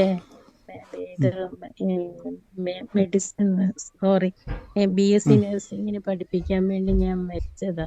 അത് ഇതുവരെ എടുത്തു തന്നിട്ടില്ല. ഹസ്ബൻഡ് ചോദിക്കുന്നുണ്ട്. വളരെ പ്രതികൂലത്തിലാണ്. എൻ്റെ എല്ലാ ആഭരണങ്ങളും അങ്ങനെ നഷ്ടപ്പെട്ടതാ. ഇങ്ങനെ ഓരോരുത്തർക്ക് പണയം വെക്കാൻ കൊടുത്തു. ഈ പറഞ്ഞ പോലെയൊക്കെ കേട്ടോ? എനിക്ക് വലിയ ആഗ്രഹം. ഓക്കെ, എല്ലാം കേട്ടതാ. അല്ല, സിസ്റ്ററുമായിട്ട് ബന്ധപ്പെട്ടതാണോ ഇതെല്ലാം കേട്ടത്? അതെ അതെ അതെ. ഒന്ന് സിസ്റ്റർ നേരിട്ടെടുത്ത് വലിയ ദൈവപ്രവൃത്തി വെളിപ്പെടാൻ വേണ്ടി പോവാണ്. ഇനി നഷ്ടപ്പെടൽ സമ്മതിക്കരുതില്ല. ആ നഷ്ടപ്പെട്ടതെല്ലാം തിരികെ വരാൻ വേണ്ടി പോവാണ്. യേശുവിൻ്റെ നാമത്തിൽ ഇന്ന് കർത്താവിൻ്റെ കൃപ ഇന്ന് വ്യാപരിക്കുകയാണ്. In the name of Jesus ഞാൻ യേശുവിൻ്റെ നാമത്തിൽ ഇന്ന് പ്രാർത്ഥിക്കുന്നു. പരിശുദ്ധാത്മാവേ, ഞങ്ങളുടെ വലിയ മഹത്വം ഇന്ന് അവിടെ വെളിപ്പെടുന്നില്ല. ഓരോരുത്തരെയും ഞങ്ങൾ അനുഗ്രഹിക്കുന്നു. അപ്പം ഞാൻ അതോടൊപ്പം തന്നെ കർത്താവ് എന്നെ ഒരു ഭവനം കാണിക്കുന്നു. വീടിൻ്റെ മുൻവശത്ത് തന്നെ ഈ മിറ്റിലെന്ന് പറഞ്ഞാൽ അറിയാമല്ലോ, മിറ്റിലിങ്ങനെ കൂന കൂട്ടി, വലിയ കൂനയല്ല, മിറ്റിലിങ്ങനെ കൂന കൂട്ടിയിട്ടിരിക്കുന്ന ഒരു വീട് കർത്താവ് എന്നെ കാണിക്കണം. ആ വീടുമായിട്ട് ബന്ധപ്പെട്ട് ഞാനൊരു കാഴ്ച കാണുകയാണ്. തോമസ് എന്ന് പറയുന്ന ആ ഒരു വ്യക്തി ആ ഭവനത്തിലേക്ക് നടന്നു വരുന്നതും പുറത്തോട്ട് ഇറങ്ങുന്നതുമായിട്ടുള്ള ഒരു കാഴ്ച ഈ ഒരു ഭവനവുമായിട്ട് ബന്ധപ്പെട്ട് കർത്താവ് എന്നെ കാണിച്ചുകൊണ്ടിരിക്കുകയാണ്. തോമസ് എന്ന് പറയുന്ന ഒരു വ്യക്തിയെ ഇങ്ങനെ നടക്കുന്നതും വരുന്നതും ഒക്കെ ആയിട്ടൊരു കാഴ്ച കർത്താവ് എന്നെ കാണിക്കുകയാണ്. ഈ ഒരു ഭവനത്തെ, ആ ഭവനവുമായി ബന്ധപ്പെട്ട് കർത്താവിനൊരു വാക്ക് പറയുന്നു. ഇന്ന് ആ മണ്ണിൽ കിടക്കുന്ന സകല കുരുക്കുകളും ഇപ്പോൾ യേശുവിൻ്റെ നാമത്തിൽ അഴിയുകയാണ്. ആ ഭവനത്തിൻ്റെ മേൽ ദൈവത്തിൻ്റെ പരിശുദ്ധാത്മാവിൻ്റെ പ്രവൃത്തി ഇന്ന് വെളിപ്പെടുകയാണ്. എൻ്റെ കർത്താവ് പറയുന്ന സകല പ്രതിസന്ധികളും ഇന്ന് അവിടം വിട്ട് മാറുന്നു. സൂമിലായിക്കോട്ടെ, ലൈവിലായിക്കോട്ടെ, യേശുവിൻ്റെ നാമത്തിൽ ഇന്ന് ആ ഭവനം ഏറ്റെടുത്തോണം. കർത്താവിൻ്റെ വലിയ മഹത്വം ഇന്ന് അവിടെ വെളിപ്പെടുന്നല്ലോ. വലിയ പ്രവൃത്തിക്കായി സ്തുതിക്കുന്നപ്പ, വലിയ അത്ഭുതത്തിനായി സ്തുതിക്കുന്നപ്പ, യേശുവിൻ്റെ നാമത്തെ ഞങ്ങൾ അനുഗ്രഹിച്ചു പ്രാർത്ഥിക്കുന്നു. ദൈവാത്മാവിൻ്റെ വലിയ പ്രവൃത്തി ആ വ്യക്തിയുടെ മേൽ കർത്താവ് തൊട്ട് ആ വ്യക്തിയെ ദൈവം ഒരു അനുഗ്രഹമാക്കി വീണ്ടും ആ ഭവനത്തിലേക്ക് അയക്കുന്നുണ്ട്. കർത്താവ് പറയുന്നു, in the name of Jesus ഞാൻ യേശുവിൻ്റെ നാമത്തിൽ നിന്ന് അനുഗ്രഹിക്കുന്നു. അതോടൊപ്പം തന്നെ ഇന്ന് രോഗികളായി ഭാരപ്പെടുന്നവർ വേഗത്തിൽ ഇന്ന് എൻ്റെ കൂടെ ഇന്ന് പ്രാർത്ഥിച്ച് നമുക്ക് സമയം ഇച്ചിരി മുന്നോട്ട് പോയി എല്ലാവരും രോഗികളായി ഭാരപ്പെടുന്നവർ ആ രോഗമുള്ള ഭാഗത്തോട്ട് കൈയെടുത്ത് വെച്ച് നമുക്ക് ചിലപ്പോൾ ചിലപ്പോൾ നമ്മുടെ അന്യഭാഷാ പ്രാർത്ഥന നാളെ ചിലപ്പോൾ ഇച്ചിരി നേരത്തെ ആയിരിക്കും. ഞാൻ എൻ്റെ സമയം അറിയിക്കാം. എല്ലാവരും രോഗികളായി ഭാരപ്പെടുന്നവർ കൈയെടുത്ത് വെച്ച് എന്നിട്ട് പറയണം, ഇത് നിയമമാണ്, സൗഖ്യം നിയമമാണ്, രോഗം നിയമ ലംഘനമാണ്. രോഗം വന്നത് നിയമം ലംഘിച്ചാണ്, സൗഖ്യമാണ് എൻ്റെ നിയമം. ഞാൻ ആ നിയമത്തെ ഇന്ന് എൻ്റെ നാവ് കൊണ്ട് അനുസരിക്കുന്നു. യേശുവേ എന്ന് വിളിച്ച്, യേശുവേ അങ്ങയുടെ മുറിവിനാൽ എനിക്ക് സൗഖ്യം അനുഭവിക്കാൻ വിളിക്കപ്പെട്ടു, എനിക്ക് സൗഖ്യമാകുവാൻ എന്നെ വിളിച്ചിരിക്കുന്നു. സൗഖ്യം ലഭിക്കുവാൻ യേശു എനിക്ക് വേണ്ടി സകല നിയമത്തെയും രക്തത്താൽ നിർമ്മിച്ചിരിക്കുന്നു. ഇന്ന് ഞാൻ യേശുവിൻ്റെ തിരുമുറിവിനാൽ അത്ഭുത സാക്ഷ്യമാണ്. മരിച്ചവരെ ഉയർപ്പിക്കുകയും ഇല്ലാത്തതിനെ ഉള്ളതുപോലെ വിളിച്ചു വരുത്തുന്ന എൻ്റെ ദൈവം, മരിച്ചവരെ ഉയർപ്പിക്കുകയും ഇല്ലാത്തതിനെ വിളിച്ചു വരുത്തുന്ന എൻ്റെ ദൈവം എനിക്ക് വേണ്ടി ഇന്ന് പ്രവർത്തിക്കുകയാണ്, എനിക്ക് വേണ്ടി അത്ഭുതത്തെ ചെയ്യുകയാണ്. യേശുവിൻ്റെ അധികാരമുള്ള നാമത്തിൽ എന്ന് പ്രാർത്ഥിക്കുന്നപ്പോൾ, യേശുവിൻ്റെ അധികാരമുള്ള നാമത്തിൽ എന്ന് പ്രാർത്ഥിക്കുന്നപ്പോൾ എൻ്റെ രോഗത്തെ യേശു അനുഭവിച്ചു, എൻ്റെ വേദന യേശു അനുഭവിച്ചു, എൻ്റെ രോഗം യേശു അനുഭവിച്ചു, എൻ്റെ വേദന യേശു അനുഭവിച്ചു. രോഗത്തിന് എൻ്റെ മേൽ അവകാശമില്ല. എനിക്ക് പുതിയ അവയവങ്ങൾ തന്നതിന് നന്ദി, പുതിയ ഞരമ്പിന് നന്ദി, പുതിയ ആന്തരിക അവയവങ്ങൾക്ക് നന്ദി. യേശുവിൻ്റെ രക്തത്തിലോ ഇന്ന് ഞരമ്പിലോ അസ്ഥിയിലോ ഹൃദയത്തിലോ നിങ്ങളുടെ കിഡ്നിയിലോ എവിടെ ആയിക്കോട്ടെ രോഗമിരിക്കുന്നത്, കണ്ണിലോ എവിടെ ആയിക്കോട്ടെ, ഇന്ന് പറ. ആ കണ്ണാടി വെക്കുന്ന ഒരു കണ്ണ് കഴിഞ്ഞ സഹോദരൻ പറഞ്ഞ പോലെ 4 വർഷമായിട്ട് കണ്ണാടി വെച്ച് പവർ ഗ്ലാസ് മാറിക്കൊണ്ട് സഹോദരൻ കൈ വെച്ച് അങ്ങ് പ്രാർത്ഥിച്ചു. ഇപ്പോൾ ഒരു കണ്ണാടിയും വേണ്ട, സുഖമായിട്ട് വായിക്കാൻ പറ്റുന്നത് പോലെ കണ്ണാടിയൊക്കെ വെക്കുന്ന ഒരു കൈ വെച്ച് എന്നിട്ട് പറ, യേശുവിൻ്റെ നാമത്തിൽ കാഴ്ച വർദ്ധിച്ചതിന് നന്ദി, കാഴ്ച വർദ്ധിച്ചതിന് നന്ദി, കേൾവി വർദ്ധിച്ചതിന് നന്ദി, നാവെടുത്ത് ഞാൻ സംസാരിച്ചതിന് നന്ദി, എൻ്റെ ശരീരത്തിൻ്റെ മേൽ രോഗസൗഖ്യമായതിന് നന്ദി പറഞ്ഞ് യേശുവിൻ്റെ നാമത്തിൽ ക്രിസ്തുവിൽ പ്രശംസിച്ച് പറ, എൻ്റെ രോഗം യേശു അനുഭവിച്ചതാ, എൻ്റെ വേദന യേശു അനുഭവിച്ചതാ, എൻ്റെ ദാരിദ്ര്യം യേശു അനുഭവിച്ചതാ, എനിക്ക് സമാധാനം ലഭിക്കാൻ വേണ്ടി ക്രൂശിൽ യേശു രക്തം ചൊരിഞ്ഞതാ. കർത്താവിൽ ഞാൻ വിശ്വസിക്കുമ്പോൾ ഞാൻ നിയമത്തിലാണ്. എനിക്ക് അത്ഭുതം കാണുക തന്നെ ചെയ്യും, എനിക്ക് വേണ്ടി പ്രവൃത്തി നടക്കുക തന്നെ ചെയ്യും. ദൂതന്മാർ എനിക്ക് വേണ്ടി വന്നിരിക്കും. പിശാചിന്റെ ഒരു പ്രവൃത്തി എൻ്റെ മേൽ ഭവിക്കത്തില്ല. പാമ്പുകളെയും തേളുകളെയും ശത്രുവിൻ്റെ സകല ബലത്തെയും ചവിട്ടാൻ എനിക്ക് അധികാരമുണ്ട്. ഒരിക്കലും ഒരു ദോഷവും എനിക്ക് വരുത്തത്തില്ല. ഞാൻ യേശുവിൻ്റെ നാമത്തിൽ അനുഗ്രഹിക്കുന്ന കൈയോടെ വെച്ച് രോഗത്താൽ ഭാരപ്പെടുന്നവർ കൈവച്ച് നാവെടുത്തിട്ട് പറ, യേശുവിൻ്റെ രോഗത്തെ അനുഭവിച്ചതാ, യേശുവിൻ്റെ വേദന അനുഭവിച്ചതാ, ഇപ്പോൾ ഞാൻ സൗഖ്യമാണ്. രോഗികളായി ഭാരപ്പെടുന്ന ആരെങ്കിലും ഉണ്ടെങ്കിൽ ഇന്ന് സൗഖ്യമാണ്, നാളെയല്ല കേട്ടോ, ഇന്ന് അത്ഭുതമാണ്. ഇപ്പോൾ സംഭവിക്കുന്നു. കർത്താവായ യേശുവിൻ്റെ നാമത്തിൽ ഇപ്പോൾ സംഭവിക്കുന്നു. അത്ഭുതത്തിന് നന്ദി. കർത്താവിൻ്റെ വലിയ പ്രവർത്തിക്ക് നന്ദി അപ്പാ. പരിശുദ്ധാത്മാവെ അങ്ങ് തൊടുന്നതിന് നന്ദി, അങ്ങയുടെ സാന്നിധ്യത്തിന് നന്ദി കർത്താവെ. അങ്ങ് പ്രിയമക്കളെ തൊടുന്നല്ലോ, വിടുവിക്കുന്നല്ലോ, അനുഗ്രഹിച്ചെന്ന് പ്രാർത്ഥിക്കുന്നു. യേശുവിൻ്റെ നാമത്തിൽ അങ്ങ് സൗഖ്യമാക്കി ഇറപ്പിക്കുന്നു. നമുക്ക് കിടക്കയിൽ കിടക്കുന്ന രോഗികൾ ചാടി എണീക്കട്ടെ, ആ മുഴകൾ അപ്രതീക്ഷിതമാകട്ടെ, നടുവിൻ്റെ വേദനകൾ സൗഖ്യമാകട്ടെ, ആ കർത്താവെ കാലുകളുടെ വേദനകൾ സൗഖ്യമാകട്ടെ, തേയ്മാനങ്ങൾ പുനഃസ്ഥാപിക്കപ്പെടട്ടെ, സൗഖ്യമായി തീരട്ടെ. വേദനകൾ യേശുവിൻ്റെ നാമത്തിൽ അത്ഭുതമായി തീരട്ടെ. പൂർണ്ണ സൗഖ്യമാണ് അവകാശം, പൂർണ്ണ വിടുതൽ, പൂർണ്ണ അത്ഭുതം. തൊട്ടതിന് നന്ദി. അനുഗ്രഹിച്ചു പ്രാർത്ഥിക്കുന്നപ്പ യേശുവിൻ്റെ നാമത്തിൽ തന്നെ ആമേൻ. കർത്താവ് അനുഗ്രഹിക്കട്ടെ. ഈ സമയത്ത് ആർക്കെങ്കിലും ഒരു സാക്ഷ്യം പറയുവാനുള്ളവരുണ്ടെങ്കിൽ അതിനുള്ള സമയമാണ്. സാക്ഷ്യമുള്ളവരുണ്ടെങ്കിൽ അതിന് പറയാം. നിങ്ങൾക്ക് സൗഖ്യം ലഭിച്ചവരോ ദൈവപ്രവൃത്തി വെളിപ്പെട്ടവരുണ്ടെങ്കിൽ പറയാം. ഈ സമയത്ത് ഞാൻ കർത്താവിൻ്റെ വേലയിൽ വിതച്ചവർക്ക് വേണ്ടി ഒന്ന് പ്രാർത്ഥിച്ചോട്ടെ. അതിനുശേഷം നമുക്ക് സാക്ഷ്യങ്ങളെ കേൾക്കാം. നിങ്ങളിൽ കർത്താവിൻ്റെ നാമത്തിൽ വിതച്ചവരോട് ഞാൻ എപ്പോഴും പറഞ്ഞ പോലെ വ്യക്തിപരമായിട്ട് എനിക്ക് എപ്പോഴും നിങ്ങൾക്ക് മറുപടി മെസ്സേജുകൾ ചിലപ്പോൾ റിപ്ലൈ തരാൻ ലേറ്റ് ആയേക്കാം. പക്ഷേ എങ്കിലും ഞാൻ നിങ്ങളെ യേശുവിൻ്റെ നാമത്തിൽ അനുഗ്രഹിച്ചു പ്രാർത്ഥിക്കുന്നു. ഇന്ന് കർത്താവിൻ്റെ നാമത്തിൽ വിതച്ച ഓരോ വ്യക്തിയെയും ഞാൻ ബ്ലസ് ചെയ്യുന്നു. നിങ്ങളുടെ നന്മ നഷ്ടപ്പെട്ടു പോകത്തില്ല. ജോലി ആയിക്കോട്ടെ, ബിസിനസ്സിലായിക്കോട്ടെ, നിങ്ങളുടെ ദശാംശങ്ങളായിക്കോട്ടെ, കർത്താവിൻ്റെ നാമത്തിൽ വിതച്ച സ്വോത്രകാഴ്ചകൾ എന്തും ആയിക്കോട്ടെ, ഒരു പൈസ പോലും ബിസിനസ്സിലോ ജോലിയിലോ നഷ്ടപ്പെട്ടു എൻ്റെ അധ്വാനം ഞാൻ തന്നെ ഭക്ഷിക്കും. ഞാൻ ഭാഗ്യവാൻ, എനിക്ക് നന്മ വരും. ലോകം മുഴുവൻ നടക്കാൻ പോകുന്ന ആ മിനിസ്ട്രിക്ക് വേണ്ടി വിതച്ചവരെ ഞാൻ ബ്ലസ് ചെയ്യുന്നു. രാജ്യങ്ങളിൽ പടരട്ടെ. കർത്താവ് അനേക ഭവനങ്ങൾ വിടിവെക്കപ്പെടട്ടെ. ആ കസേരമേൽ വന്നിരിക്കുന്ന ഓരോ വ്യക്തികളും, ആ ഒരു ഹോളിലോ ഓഡിറ്റോറിയത്തിലോ വന്നിരിക്കുന്ന ഓരോ വ്യക്തികളും അവരുടെ വിടുതൽ ഇവർ അനുഗ്രഹമായി തീരുമല്ലോ. അവരെ ദൈവം തൊടുമ്പോൾ അതിൻ്റെ മേൽ വിതച്ചവർക്കൊരു അനുഗ്രഹമായി ദൈവം മാറ്റുമല്ലോ. ബ്ലസ് ചെയ്യുന്നു യേശുവിൻ്റെ അധികാരമുള്ള നാമത്തിൽ തന്നെ ആമേൻ. God bless you. ഈ സമയത്ത് സാക്ഷ്യമുള്ളവരാരെങ്കിലും ഉണ്ടെങ്കിൽ നിങ്ങൾക്ക് പറയാം. ഉള്ളവരാരെങ്കിലും ഉണ്ടെങ്കിൽ പറഞ്ഞാട്ടെ. പറഞ്ഞു സിസ്റ്ററെ, പറഞ്ഞു. ബ്രദറെ ഒരു ആലോചന പറഞ്ഞില്ലേ, പൊന്നമ്മ ഉം. പൊന്നമ്മ എന്റെ അമ്മയാണ്. ഈ ചാക്കോ എന്ന് പറയുന്നത് എന്റെ പപ്പയുടെ ഫാദറാണ്. ചാക്കോ ആ മരിച്ചുപോയി. പൊന്നമ്മയുണ്ട്. അതാ പ്രാർത്ഥിച്ചപ്പോ ആ വ്യക്തിയെ കാണുന്നില്ലെന്ന് പറഞ്ഞായിരുന്നല്ലോ. എത്ര പേര് ഇത് കേട്ടായിരുന്നു? എസ്ട്രാ കുടുംബത്തിന് വേണ്ടി ഏറ്റെടുത്തോണം. കർത്താവ് ഇന്നത് സാക്ഷ്യമാക്കി മാറ്റും കേട്ടോ. ഭവനത്തെ ദൈവം തൊടുക. ഒരു കുടുംബത്തിൽ പറ. അത് ഞാൻ ഏറ്റെടുത്തിരിക്കുന്നു. ഹലോ മെന്റൽ ഒരു സെക്കൻഡ്, ഒരു മിനിറ്റ് പറഞ്ഞു. ഹലോ ബ്രദറെ, കുട്ടികളുണ്ടെന്ന് പറഞ്ഞൊരു കുടുംബത്തില് ഏതാ സിസ്റ്റർ കേട്ടില്ല? എസ് തുടങ്ങണേ 2 വ്യക്തികളുണ്ടെന്ന് പറഞ്ഞൊരു കുടുംബത്തില് ഞാനും എന്റെ ഭർത്താവ് എസ്സിൽ തുടങ്ങുന്നതാണ്. ഏറ്റെടുത്തോ സിസ്റ്ററെ, കർത്താവ് ഇത് സാക്ഷ്യമാക്കി മാറ്റും കേട്ടോ. എടുത്തേക്കണേ ബ്രദറെ. ആമേൻ. God bless you. പാസ്റ്ററെ, പറഞ്ഞു. ഇന്നലെ എന്റെ വലത്തെ കാലിന്റെ മുട്ടിന് താഴ്വശത്ത് എല്ല് ഭയങ്കര വേദനയായിരുന്നു. ഉച്ചയ്ക്ക് മുമ്പ് തൊട്ടേ തുടങ്ങിയാണ്. ഭയങ്കര വേദനയായിരുന്നു, വല്ലാത്ത അസ്വസ്ഥതയായിരുന്നു. മരുന്നൊക്കെ ഇട്ടിട്ടൊന്നും ഒരു കുറവുമില്ലായിരുന്നു. ഇന്നലെ പ്രാർത്ഥന സമയത്ത് കൈവച്ച് പ്രാർത്ഥിച്ച് ശകലം വ്യത്യാസം ഉണ്ടായിരുന്നു. പക്ഷെ ചെന്ന് കിടന്ന് ഇന്ന് നേരം വെളുത്ത് ഒരു കുഴപ്പമില്ല. അങ്ങനെ ഒരു സംഭവം ഉണ്ടായിരുന്നതായിട്ടേ ഒരു ഇതുമില്ല. പൂർണ്ണ സൗഖ്യമായി. പൂർണ്ണ സൗഖ്യമായി. ആമേൻ. നന്ദി കർത്താവ്, അങ്ങ് തൊട്ട് സൗഖ്യമാക്കിന് നന്ദി. ഗോഡ് ബ്ലെസ് യു സിസ്റ്ററെ. ബ്രദറെ, പണി തീരാത്ത വീട്ടിൽ എസ്സിൽ തുടങ്ങുന്ന 2 പേരുണ്ടെന്ന് പറഞ്ഞല്ലോ. അതെന്റെ മോനും മോളുമാണ്.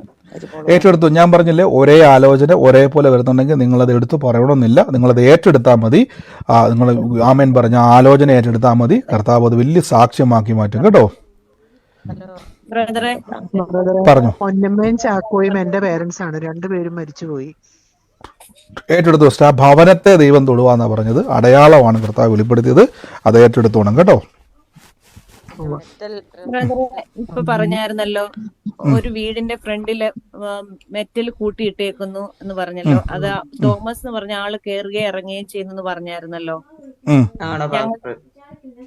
ഒരു മിനിറ്റ് പറഞ്ഞോട്ടെ. ഞങ്ങളുടെ വീടിന്റെ ഫ്രണ്ടിലെന്ന് പറഞ്ഞാൽ ഗേറ്റിന് പുറത്താണ്. അപ്പുറത്തെ വീട്ടുകാരാണ് മെറ്റൽ ഇങ്ങനെ കൂട്ടിയിട്ടേക്കുന്നത്. എന്റെ ഹസ്ബൻഡാണ് തോമസ് എന്ന് പറയുന്ന ആള് കേറുകയും ഇറങ്ങുകയും ചെയ്യുന്നെന്ന് പറഞ്ഞ ആ വീടിനെ തോമസിൽ കൂടി അനുഗ്രഹിക്കുമെന്ന് അല്ലേ ബ്രദർ ഇപ്പൊ പറഞ്ഞേ? അതെ അതെ സിസ്റ്റർ, ഏറ്റെടുത്തോണം. കർത്താവ് അത് സാക്ഷ്യമാക്കി വരണം. നമ്മൊരു വഴിത്തിരിവ് ദൈവം ചെയ്യുമെന്നാണ് പറഞ്ഞത്. കുടുംബത്തിൽ ആലോചന അടയാളം അത് നിങ്ങളുമായിട്ട് ബന്ധപ്പെട്ടെങ്കിൽ ഏറ്റെടുത്തോണം. ആമേൻ പറഞ്ഞത് സ്വീകരിച്ചോണം. അതിന്റെ റിസൾട്ടുകളായിട്ട് നമുക്ക് കർത്താവ് ഓരോ ഘട്ടമായി തുറക്കും കേട്ടോ. ഗോഡ് പറഞ്ഞു പറഞ്ഞു പറഞ്ഞു ചൈത്ര വീട്ട് അതാരുടെ വീട്ട് വരെ? അത് എന്റെ മേമയുടെ വീട്ടിന്റെ പേരാണ്. അവിടെ ഇപ്പൊ ആരും ഇല്ല, വാടകയ്ക്ക് കൊടുത്തിരിക്കണത്. ആ വീട്ടുകാർക്ക് വേണ്ടി പ്രത്യേകം പ്രാർത്ഥിച്ചോണം. വലിയൊരു അനർത്ഥം ഒഴിഞ്ഞു പോകാനായിട്ട് പറയണം. ദൈവാത്മാവിന്റെ പ്രാർത്ഥനയിൽ വെളിപ്പെട്ടതാണ് ആ വീട്ടുപേര്. അവർക്ക് വേണ്ടി പ്രാർത്ഥിച്ചോണം. കർത്താവ് വലിയൊരു സാക്ഷ്യമാക്കി മാറ്റും കേട്ടോ. അനർത്ഥം വിട്ട് ഒഴിയുക. പ്രാർത്ഥിക്കാൻ ഞാൻ അവർക്ക് പ്രാർത്ഥിച്ചോ. അങ്ങനെ പറഞ്ഞാൽ മതി. നമ്മൾ ധൈര്യത്തോടെ ഞാൻ പറഞ്ഞു ബ്രദറെ, ഞാനിപ്പം ഇത് കേട്ടോണ്ടിരുന്നപ്പോ എന്റെ സഹോദരിയുടെ ഫോൺ വന്നു. സൗദിന്ന് അവളൊരു എക്സാം എഴുതിയതായിരുന്നു. ഞാൻ പ്രാർത്ഥിച്ചോണ്ടിരിക്കുകയായിരുന്നു. ഇപ്പൊ ഫോൺ വന്ന് പാസ്സായത്. വലിയ പ്രയാസമായിരുന്നു. പഠിച്ചതൊന്നും വന്നില്ലെന്ന് പറഞ്ഞ അവിടെ ജോലിക്ക് പ്രോബ്ലമായിട്ടൊരു എക്സാം എഴുതിയതാണ്. എന്നിട്ട് പറഞ്ഞ പഠിച്ചതൊന്നും വന്നില്ല. ഞാൻ പറഞ്ഞു പ്രാർത്ഥിച്ചോളാൻ പറഞ്ഞു. ഞാൻ അന്ന് തൊട്ട് വചനം പറഞ്ഞ് പ്രാർത്ഥിച്ചോണ്ടിരുന്ന ഇപ്പം ഫോൺ വന്നു, ഞാൻ പാസ്സായെന്നും പറഞ്ഞു. ആമേൻ. കർത്താവേ, അത്ഭുതം ചെയ്തതിന് നന്ദി. ദൈവത്തിന്റെ പ്രവർത്തിക്ക് നന്ദി. യേശുവിന്റെ നാമത്തിൽ തന്നെ നന്ദി. കോട്ടയത്ത് വന്ന് സാക്ഷ്യം പറയാനിരുന്നതാണ്, ഇപ്പോഴാ വന്നത്. അന്നേരം ഞാൻ ഇപ്പൊ തന്നെ അങ്ങ് പറഞ്ഞു. ഇനി കോട്ടയത്ത് വന്ന് വേറെ സാക്ഷ്യവും പറയാനുണ്ട്. ധൈര്യമായിട്ട് പോന്നു. കർത്താവ് അത് വലിയ നിറങ്ങി കേട്ടോ. God bless you. God bless you. കർത്താവ് അനുഗ്രഹിക്കട്ടെ. ആമേൻ ആമേൻ ആമേൻ. പറഞ്ഞു. രണ്ടാഴ്ചയ്ക്ക് മുമ്പായിട്ട് ബ്രദറെ നീതു എന്ന് പറഞ്ഞ പേരുള്ള ഒരു മോടെ കാര്യം പറഞ്ഞായിരുന്നേ. നീതു എന്ന് പറഞ്ഞ ഒരു മോടെ കാര്യം ആലോചന പറഞ്ഞു. അപ്പൊ ഞങ്ങളുടെ ചർച്ചിൽ വരുന്ന മോള, ഞങ്ങളത് മുഖാന്തരം കർത്താവിൽ വന്നൊരു മോള. അപ്പൊ മോള് പല പ്രാവശ്യമായിട്ടുള്ള എക്സാം എഴുതി. നീതു അങ്ങനെ തന്നെ പറഞ്ഞു, നീ ഒരു നേഴ്സ്, പല പ്രാവശ്യം നീ പരീക്ഷ പാസ്സായില്ലെന്ന് പറഞ്ഞ് ഇങ്ങനെ ദൂത് പറഞ്ഞായിരുന്നു. അപ്പൊ ഞാൻ ഈ വിഷയം ആ മോളോട് പറഞ്ഞിട്ട് ആ മെസ്സേജ് ആ യൂട്യൂബിൽ ഞാൻ ആ മോക്ക് സെൻഡ് ചെയ്ത് കൊടുത്തു. അവളത് ഏറ്റെടുത്ത് പ്രാർത്ഥിക്കാൻ തുടങ്ങി. ബ്രദറെ കഴിഞ്ഞ ദിവസം സൗദിക്ക് ഒരു എക്സാം എഴുതി, ഇന്ന് പറഞ്ഞ് റിസൾട്ട് വന്ന് അവൾ പാസ്സായി എന്ന് പറഞ്ഞ്. അപ്പോൾ വലിയ സന്തോഷം ബ്രദറെ. പല പ്രാവശ്യം അവൾ പരീക്ഷ എഴുതിയിട്ടൊക്കെ പാസ്സാകാൻ കഴിഞ്ഞിട്ടില്ല. ഇന്ന് അവൾ പാസ്സായി. അവൾ പറയുമായിരുന്നു കഴിഞ്ഞ പ്രാവശ്യമൊക്കെ കറക്കി കുത്തി അറിയത്തില്ല, ഈ പ്രാവശ്യം പരിശുദ്ധാത്മാവ് തന്നെ ചെയ്യിപ്പിക്കുന്ന പോലെ തന്നെ ആൻസറിൽ തൊട്ട് തന്നെ ചെന്ന് കൈകൊണ്ട് തൊടുന്ന പോലെ തന്നെയായിരുന്നു ഈ പ്രാവശ്യത്തെ പരീക്ഷയൊക്കെ നന്നായിട്ട് എഴുതാൻ കർത്താവ് കൃപ കൊടുത്ത് പാസ്സായി എന്ന് പറഞ്ഞു. ബ്രദറെ വളരെ സന്തോഷം. സകല മഹത്വം കർത്താവിന്റെ. Thank you. ആമേൻ. ഇത് വലിയൊരു സാക്ഷ്യമാണ് സിസ്റ്റർ പറഞ്ഞത്. നീതു എന്ന് പറഞ്ഞൊരു മോള്, അത് നേഴ്സാണ് അല്ലേ, എക്സാം ഇങ്ങനെ പലതവണ എഴുതി പരാജയപ്പെട്ടതാണ്. പക്ഷെ ഈ തവണ കർത്താവ് നിന്നെ സഹായിക്കും എന്നുള്ളതായിരുന്നു ആലോചന അല്ലേ സിസ്റ്ററെ? അതെ അതെ അതെ. അത് ആ സിസ്റ്ററുടെ കൂടെ അറിയാവുന്ന ഒരാളാണ്, അവർക്കത് അയച്ചു കൊടുത്തു. അതുപോലെ തന്നെ മകൾ ഒത്തിരി ഭാരപ്പെടുമായിരുന്നു. പക്ഷേ ഇപ്പം നിങ്ങൾ കേട്ടതുപോലെ തന്നെ പരിശുദ്ധാത്മാവ് ഇറങ്ങി വന്ന് ആ മകളുടെ വിരലുകളെ സ്പർശിക്കുന്ന പോലെ തന്നെ ആ എക്സാം എഴുതുവാൻ ഇടയായി തീർന്നു. അപ്പോൾ ഓരോ ആലോചനയ്ക്കും ശക്തിയുണ്ട്. നിങ്ങളത് ഏറ്റെടുക്കുമ്പോൾ പരാജയപ്പെട്ട അവസ്ഥയായിക്കോട്ടെ, പക്ഷേ ദൈവം നിങ്ങളെ അവിടെ ജയിപ്പിക്കും എന്നുള്ളതിൻ്റെ വലിയ തെളിവാണ് ഈ ഒരു സാക്ഷ്യം. ഗോഡ് ബ്ലെസ് യു സിസ്റ്ററെ. ഇന്ന് അവർക്ക് വേണ്ടി ആലോചന അയച്ചു കൊടുത്തതിന് ദൈവം നിങ്ങൾ ഉപയോഗിച്ചല്ലോ. ഇനിയും അനേകർക്ക് കർത്താവിൻ്റെ സാക്ഷിയാകുക യേശുവിൻ്റെ നാമത്തിൽ തന്നെ. ആമേൻ. കർത്താവ് അനുഗ്രഹിക്കട്ടെ. ബ്രദറെ സോറി, ചോദിച്ച ഒരു കാര്യം പറഞ്ഞോട്ടെ. എൻ്റെ അനിയത്തിയുടെ ഹസ്ബൻഡിന് ഹാർട്ടിന് കംപ്ലീറ്റ് ആയിട്ട് ഇപ്പോൾ ആശുപത്രി അഡ്മിറ്റ് ആക്കിയിരിക്കുന്നു. ഒന്ന് പ്രാർത്ഥിക്കണം ബ്രദറെ. അത് യേശുവിൻ്റെ നാമത്തെ കർത്താവെ, ആ ഹോസ്പിറ്റലിൽ കർത്താവിൻ്റെ വലിയ പ്രവൃത്തിക്ക് നന്ദി. ആ വഴി മധ്യേ തന്നെ യേശുവിൻ്റെ നാമത്തിൽ അത്ഭുതം നടക്കട്ടെ, അനർത്ഥം വിട്ടൊഴിയട്ടെ, മരണം നീങ്ങട്ടെ യേശുവിൻ്റെ നാമത്തിൽ തന്നെ. ആമേൻ. God bless you sister. ബ്രദറെ എനിക്കൊരു സാക്ഷ്യം പറയണ്ടേ. ബ്രദർ രണ്ടാഴ്ച കൂടുതലായി ബ്രദർ പറഞ്ഞു ഒരു തടിച്ച ഒരു സ്ത്രീ അവരുടെ വീടിന്റെ ഓപ്പോസിറ്റ് ഒരു വീട്ടുകാര് അവർക്ക് വേണ്ടി പ്രാർത്ഥിക്കണം, വലിയൊരു അനുഗ്രഹമാകുമെന്ന് പറഞ്ഞു. തടിച്ച സ്ത്രീ എന്ന് പറഞ്ഞാൽ ഞാനാ, എന്റെ വീടിന്റെ എതിർ അവർക്ക് വേണ്ടി ഞാൻ പ്രാർത്ഥിക്കുന്നതാ. ബ്രദർ പറഞ്ഞു ഒരാഴ്ച കഴിഞ്ഞപ്പോ അതിനൊരു ആക്സിഡന്റ് ഉണ്ടായി. ജോലിക്ക് പോയതാ, സ്കൂട്ടിയാ വന്ന് KSRTC സ്വിഫ്റ്റ് ബസ് ഇടിച്ച് തെറിച്ച് വീണ്, ഒന്നും പറ്റിയില്ല. വലിയ ഹൈവേലാ, അങ്കമാലി ഹൈവേയിൽ വെച്ചായിരുന്നു, അപ്പോളോ ഹോസ്പിറ്റലിന്റെ വാതിൽക്കൽ വെച്ചായിരുന്നു. ചെറിയൊരു മുറിവ് പിരിയത്തിന്റെ അവിടെ പറ്റിയതുള്ള കണ്ണട കൊണ്ട്. അത് അന്നേരം തന്നെ ഇപ്പത്തെ പാടുപോലും ഇല്ല. അങ്ങനെ വലിയൊരു അനുഗ്രഹമായിട്ട് അവർക്ക് വേണ്ടി ഞാനെന്നും പ്രാർത്ഥിക്കുന്നുണ്ടായിരുന്നു. ഞാൻ അവരോട് പറയുന്നുണ്ട് ഇങ്ങനെ പ്രാർത്ഥനയുടെ കാര്യമൊക്കെ. അങ്ങനെ ദൈവം വലിയൊരു അത്ഭുതം പ്രവർത്തിച്ചു. തീർച്ചയായിട്ടും മറ്റവർക്ക് വേണ്ടി പ്രാർത്ഥിക്കുക. അതെ അതെ, തീർച്ചയായിട്ടും അവർക്ക് വേണ്ടി ഇനിയും പ്രാർത്ഥിക്കുക. ആലോചന ഏറ്റെടുത്ത് മറ്റവർക്ക് വേണ്ടി പ്രാർത്ഥിക്കുക. നമ്മളെ ദൈവം ചിലത് കാണിക്കുന്നതാണ്. അപ്പോൾ അവർക്ക് വേണ്ടി പ്രാർത്ഥിക്കുമ്പോൾ നമ്മളിലൂടെ ദൈവം അവർക്ക് വേണ്ടി പ്രവർത്തിക്കും. അനർത്ഥം വിട്ടുമാറി ദൈവം അവരെ സാക്ഷിയാക്കും കേട്ടോ. പറഞ്ഞു. ബ്രദറെ എന്റെ മകന് ജോലിയില്ല, ഒരു ജോലി കിട്ടാൻ വേണ്ടി പ്രാർത്ഥിക്കണം. സിസ്റ്റർ, നമ്മൾ ഓൾറെഡി പ്രാർത്ഥിച്ചു കഴിഞ്ഞു. ധൈര്യമായിട്ടിരിക്കും. ഇപ്പം മുതൽ പറഞ്ഞോണം, കർത്താവെ ജോലി തന്നതിനായി നന്ദി എന്ന് പറഞ്ഞോണം. വഴി തുറന്നിരിക്കും കേട്ടോ. അങ്ങനെ തന്നെ പറഞ്ഞു.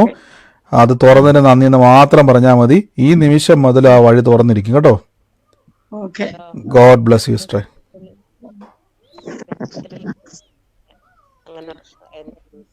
കേക്കത്തില്ലേ സിസ്റ്റർ? ഉറക്കെ പറയോ, കേക്കത്തില്ല. വീട്ടിന്റെ മുറ്റത്ത് മെറ്റലിട്ട് എന്ന് പറഞ്ഞില്ലേ, 5 സെന്റ് സ്ഥലമാണ്. അതിലൊരു പണി എടുത്തിട്ട് 10 കൊല്ലം കഴിഞ്ഞു. ഒരു പണിയും നടക്കുന്നില്ല. പാത്രമൊക്കെ കഴുകാനൊക്കെ പുറത്ത് പോയിട്ട് കഴുകുന്ന ഒരു അവസ്ഥയൊക്കെയാണ്. ഒറ്റ പണിയും നടക്കുന്നില്ല. അങ്ങനെ എന്റെ വീടാ അത് മെറ്റല്. ഏറ്റെടുത്ത സിസ്റ്റർ, കർത്താവ് ഇന്ന് അതിൻ്റെ അത് സാക്ഷ്യമാക്കി മാറ്റും കേട്ടോ. പ്രാർത്ഥിച്ചോണം. പരിശുദ്ധാത്മാവ് സഹായിക്കും. ദൈവം അതിൻ്റെ മേൽ പ്രവർത്തിക്കുവാൻ ശക്തനാണ്. നമ്മളെ വിഷയത്തിൻ്റെ മേൽ സാക്ഷിയാക്കുവാനും ദൈവം ശക്തനാണ്. മറ്റാരെങ്കിലും ഉണ്ടോ? വേഗത്തിൽ പറഞ്ഞോട്ടെ സാക്ഷിയുള്ളവര്. പറഞ്ഞു സിസ്റ്റർ, പറഞ്ഞു. എന്റെ മകൻ അഭിജിത്ത് MBBS കഴിഞ്ഞതാണ്. PG എൻട്രൻസിന് പലതവണ എഴുതി ലാസ്റ്റ് ചെല്ലുമ്പോഴത്തേന് പഠിച്ച് ലാസ്റ്റ് എക്സാം എടുക്കുന്ന സമയമാകുമ്പോൾ അവന് ടെൻഷനായി എല്ലാം ഇതായിട്ട് പോണ ഒരവസ്ഥയാണ്. ഇപ്പൊ വീണ്ടും പഠിച്ചുകൊണ്ടിരിക്കുന്നത്. ഇതിനിടയിൽ കൂടി ഭയവും ടെൻഷനും ഉണ്ട്. അപ്പൊ ഒന്ന് പ്രാർത്ഥിക്കണം ബ്രദറെ അവന് വേണ്ടി. സിസ്റ്റർ, നമ്മൾ ഓൾറെഡി പ്രാർത്ഥിച്ചു കഴിഞ്ഞുകൊണ്ട് ഇന്നലെ പറഞ്ഞു അഭിജിത്തിനെ ഇങ്ങനെ പറഞ്ഞാൽ അത് ശക്തനാക്കുന്ന യേശു. ഫിലിപ്പിയ ലേഖനം 3-ാം അധ്യായത്തിലെ അഭിജിത്തിനെ ശക്തനാക്കുന്ന യേശു മുഖാന്തരം അവൻ ജയിക്കും, അവൻ അത്ഭുതമാകും. ശക്തനാക്കുന്ന യേശു മുഖാന്തരം വലിയ സാക്ഷ്യമായിട്ട് അവൻ മാറി. ഈ വാക്യം മാത്രം പറഞ്ഞ് അവന് വേണ്ടി പറഞ്ഞാൽ മതി. അതുപോലെ തന്നെ അവനെ കർത്താവ് സഹായിക്കും കേട്ടോ. ഫിലിപ്പിയർ 4:13 റീത്ത സഹോദരി ഇട്ടിട്ടുണ്ട് ആ വാക്യം ഏറ്റെടുത്ത് പറഞ്ഞു കേട്ടോ. മറ്റാരെങ്കിലും ഒന്ന് സാക്ഷ്യം പറയാനുള്ളവരുണ്ടെങ്കിൽ വേഗത്തിൽ പറഞ്ഞാട്ടെ. കുറേ ആൾക്കാർ മ്യൂട്ടാക്കാൻ മാറ്റാൻ പറ്റില്ല എന്ന് പറയുന്നുണ്ട്. എനിക്കറിയില്ല എന്താണെന്നുള്ളത്. എന്നോട് ഓൾ മ്യൂട്ട് കൊടുത്തേക്കുവാണ്, എന്താണെന്ന് അറിയില്ല. സാക്ഷ്യമുള്ളവരുണ്ടെങ്കിൽ പെട്ടെന്ന്, ഇനി പറയാൻ പറ്റാത്തവരുണ്ടെങ്കിൽ, നിങ്ങൾക്ക് പറയാൻ മിസ്സായിട്ടുള്ള സാക്ഷ്യങ്ങളോ ഉണ്ടെങ്കിൽ ഞാൻ എപ്പോഴും പറയുന്ന പോലെ നമ്മൾ ഈ കാണുന്ന ആ ഒരു നമ്പറിലേക്ക് നിങ്ങളുടെ സാക്ഷ്യങ്ങൾ അയച്ചു കൊടുക്കാവുന്നതാണ്. വാട്സാപ്പിൽ വോയിസ് റെക്കോർഡായിട്ട് ക്ലിയർ ആയിട്ടുള്ള പറയാൻ മിസ്സായവർ, ഇനി പറ്റാത്തവരാരെങ്കിലും ഉണ്ടെങ്കിൽ, പറ്റിയില്ലെങ്കിൽ സൗണ്ട് എന്തെങ്കിലും മ്യൂട്ട് മാറ്റാൻ പറ്റാത്ത അവസ്ഥ എന്തെങ്കിലും വന്നവരുണ്ടെങ്കിൽ ഇങ്ങോട്ട് അയച്ചാൽ മതി. കർത്താവ് മറ്റാരെങ്കിലും ഉണ്ടെങ്കിൽ പറഞ്ഞോട്ടെ. പറഞ്ഞു പിന്നെ പറഞ്ഞു പറഞ്ഞില്ലേ പിന്നെ ഞാൻ പ്രാർത്ഥിച്ചിട്ടാ മാറിയെന്നുള്ള. അങ്ങനെ അവര് തീരെ കുഴഞ്ഞു പോയിരുന്നു. വർത്താനൊന്നും പറയാൻ പറ്റുന്നില്ല, തുറക്കാൻ പറ്റുന്നില്ല, വെള്ളം ഇറക്കിക്കൂടാ എന്നൊക്കെ പറയുന്നത് കൈകൊണ്ടാണ്. അന്നേരം പാസ്റ്ററോട് ഞാൻ ചോദിച്ചാൽ എന്നോട് പറഞ്ഞില്ലേ അങ്ങനെയുള്ളവർക്ക് പ്രാർത്ഥിക്കണമെന്ന്. അങ്ങനെ ഞാൻ പോയി പ്രാർത്ഥിച്ചു കഴിഞ്ഞപ്പോ അവര് പിറ്റേന്ന് എനിക്ക് ആ വീട്ടിൽ പോകാനായില്ല. 3-ാമത്തെ ദിവസം ചെന്ന് നോക്കുമ്പോ വെള്ളം കുടിച്ചുകൂടാത്ത അയാള് ചോറ് കഴിച്ച്. ഞാൻ പറഞ്ഞു എങ്ങനെയുണ്ട്, പ്രാർത്ഥിച്ചിട്ട് സുഖമുണ്ടോ? അന്നേരം പറഞ്ഞ അടുത്ത വീട്ടിലെ കല്യാണി പിന്നെ ഈ ഉമ്മയൊക്കെ പ്രാർത്ഥിച്ചിരിക്കുന്നു, പക്ഷെ ഇത് ഓൽക്ക് അങ്ങ് ഏറ്റെടുക്കാൻ കഴിയുന്നില്ല. ഞാൻ പറഞ്ഞു അതൊന്നല്ല, ഞാൻ പ്രാർത്ഥിച്ചാലാണ് നിങ്ങള് ചോറൊക്കെ തിന്നത്, അതെന്താ അങ്ങനെ പറയുന്നതെന്ന് ചോദിച്ചു. അല്ല, നമ്മൾ അത് പറയണ്ടേ സാർ, നമ്മൾ അവർക്ക് വേണ്ടി പ്രാർത്ഥിച്ചാൽ മതി.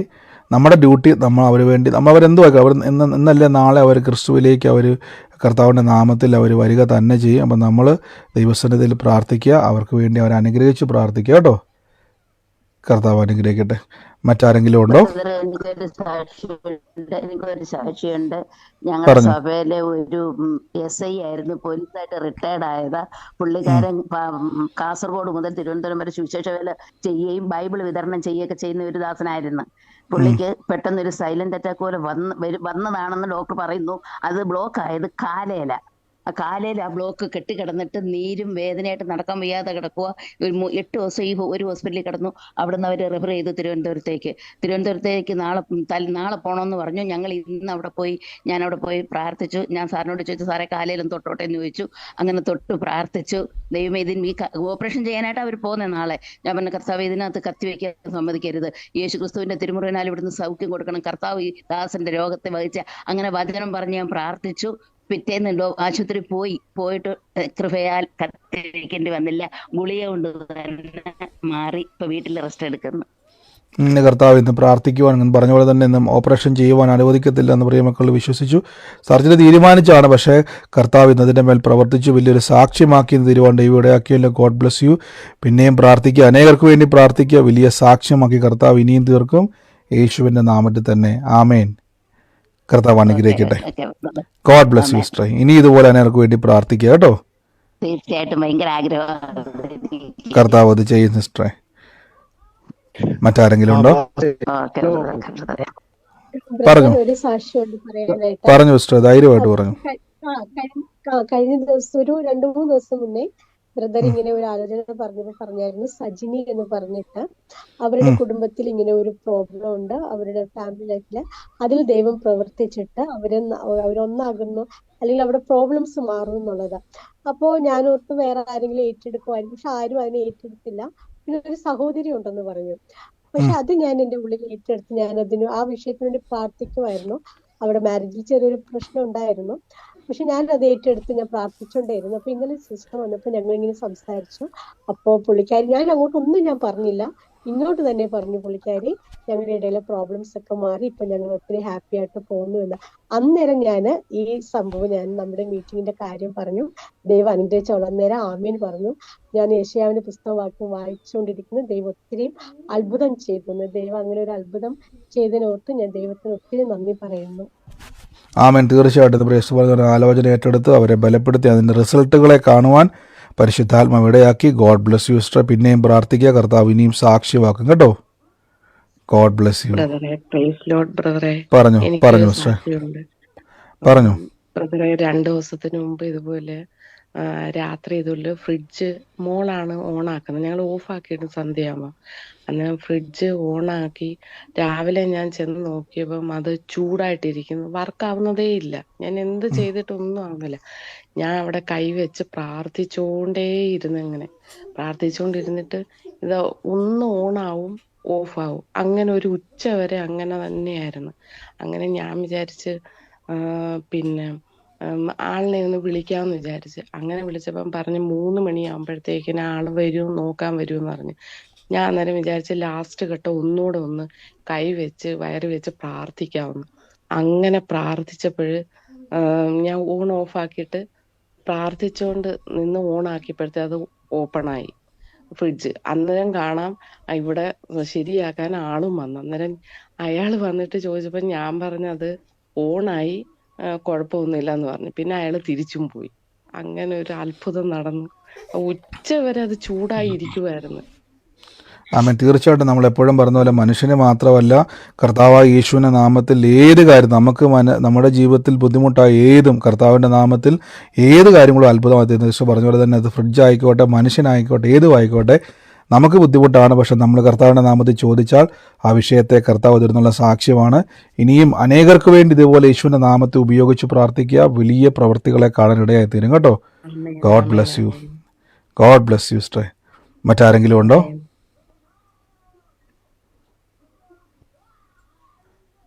മറ്റാരെങ്കിലും ഉള്ളവരുണ്ടെങ്കിൽ പറഞ്ഞാട്ടെ. പ്രൈസ് ലോർഡ് ബ്രദറെ. പറഞ്ഞു സിസ്റ്ററെ. Praise lord. ഇന്നലെ നമ്മളൊരു പാവയുടെ കാര്യം പറഞ്ഞിരുന്നു, റിപ്പീറ്റ് ചെയ്ത് സംസാരിക്കുന്ന പാവയുടെ കാര്യം പറഞ്ഞു, എൻ്റെ ഇവിടെ ഉള്ള കൊച്ചിൻ്റെ കാര്യം പറഞ്ഞു. അത് നമ്മൾ പറഞ്ഞിരുന്നു. പക്ഷേ അത് പറയുമ്പോൾ ഇന്നലെ രാവിലെ ഒരു സംഭവം ഉണ്ടായിരുന്നു. കുറച്ച് ദിവസമായിട്ട് ഇവിടെ എൻ്റെ വീടിൻ്റെ ഒരു റവന്യൂ റിക്കവറിക്ക് വെക്കുകയാണെന്ന് പറഞ്ഞ് ബാങ്കുകാർ വിളിച്ചു പറഞ്ഞിട്ടൊരു വിഷയത്തിലായിരുന്നു ഞാൻ. അങ്ങനെ ഞാൻ ഇന്നലെ അതിന് വേണ്ടിയിട്ട് അങ്ങോട്ട് പോകാൻ വീട്ടിൽ നിന്ന് ഇറങ്ങി കുറച്ചിടെ പോയി കഴിഞ്ഞു. എനിക്ക് ചെറിയ ഒന്ന് ഞാനും ഹസ്ബൻഡും കൂടി ഓരോന്ന് പറഞ്ഞ് പിണങ്ങി എനിക്ക് അങ്ങോട്ട് പോകാൻ തോന്നിയില്ല. ഞാൻ അവിടെ നിന്ന് തിരികെ വീട്ടിലേക്ക് തന്നെ പോകും. വീട്ടിൽ വന്നു കഴിഞ്ഞിട്ട് ഞാൻ മോളും ഉണ്ട്, ചേട്ടനുണ്ട്. ഞാൻ കുറച്ചു നേരം കൂടി ഇവിടെ ഇരുന്നിട്ട് ഞാൻ എന്തോ ഇവരെ രണ്ടുപേരെയും കയ്യിൽ പിടിച്ചിട്ട് ഞാൻ ഇരുന്ന് പ്രാർത്ഥിക്കണം, നമുക്ക് 2-3 പേരും കൂടി പ്രാർത്ഥിക്കാന്ന് പറഞ്ഞിരുന്നിട്ട് പ്രാർത്ഥിച്ച് ഞാൻ ഏതാണ്ട് ഒരു കരച്ചിൽ പോലെ, മോളും ചേട്ടനും ഒക്കെ ഒരു കരയുന്ന ആ ഒരു അവസ്ഥയിൽ.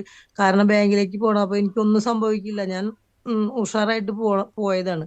അങ്ങനെ ഇരുന്ന് പ്രാർത്ഥിച്ചപ്പോ എന്റെ അതേപോലെ അത്രയും അങ്ങോട്ട് വിശ്വാസം അവർക്ക് ആയിട്ടില്ല. കാരണം ഞാനിത് എന്റെ യേശുപ്പ നടത്തി തരുമെന്ന് പറഞ്ഞപ്പോണ് അങ്ങനെ പ്രാർത്ഥിച്ച് ഞാൻ ഇവരും കൂടി പിടിച്ചിട്ട്, എന്റെ പപ്പ എനിക്ക് ദാനമായി തന്ന ഈ മകളെ ഞാൻ ഇത്ര അധികം സ്നേഹിക്കുന്നുണ്ടെങ്കിൽ അപ്പൊ എന്റെ പപ്പ എന്നെ എത്രമാത്രം സ്നേഹിക്കുന്നുണ്ടാവും എന്ന് ഞാൻ അറിയുന്നു പപ്പ.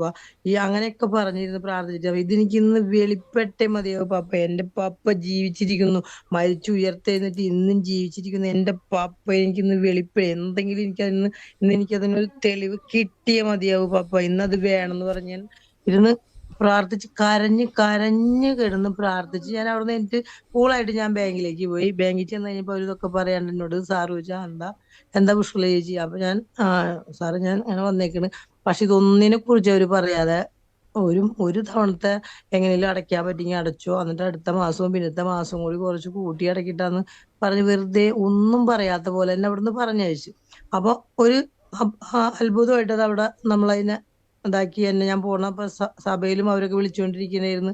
അപ്പൊ ഇവര് പറയുമായിരുന്നു ഇത്രയും അധികം ബാധ്യത ഉണ്ടായിരുന്നിട്ടും എല്ലാവർക്കും അവരൊരു മാതൃക കാണിച്ചു കൊടുക്കും. 10-55 ലക്ഷം രൂപ വരെ ഇതുള്ള വ്യക്തിയാണ്. അവര് തുള്ളിച്ചാടി ആരാധിക്കാൻ നോക്കിയെന്ന് പറയുമ്പോൾ ഞാൻ പറയും അതെന്റെ ബാധ്യതയല്ല, എന്റെ ഡെപ്പോസിറ്റ് ആണെന്ന് പറഞ്ഞ് ഞാൻ ഇവരോട് പറയുമായിരുന്നു. എന്നിട്ട് ഞാൻ ഇവരോട് പറയും നിങ്ങൾ പ്രാർത്ഥിച്ചോളൂ, പപ്പ വിളിക്കുകയോ പപ്പ നിങ്ങൾ വിളിക്കുകയോ പപ്പ നിങ്ങളെ വിളിക്കുകയാണെങ്കിൽ പറയണം, നമ്മുടെ ആ പൊട്ടി പെങ്കൊച്ച് എന്തറിഞ്ഞിട്ടാണ് പപ്പ തുള്ളിച്ചാടി നടക്കണ്ടല്ല, അവളുടെ കാര്യത്തിൽ ഒരു തീരുമാനം ഉണ്ടാക്കാനൊന്ന് പറഞ്ഞേരെ എന്ന് പറഞ്ഞ് ഇങ്ങനെ തമാശയും പറഞ്ഞ് ഞാൻ പോരുമായിരുന്നു.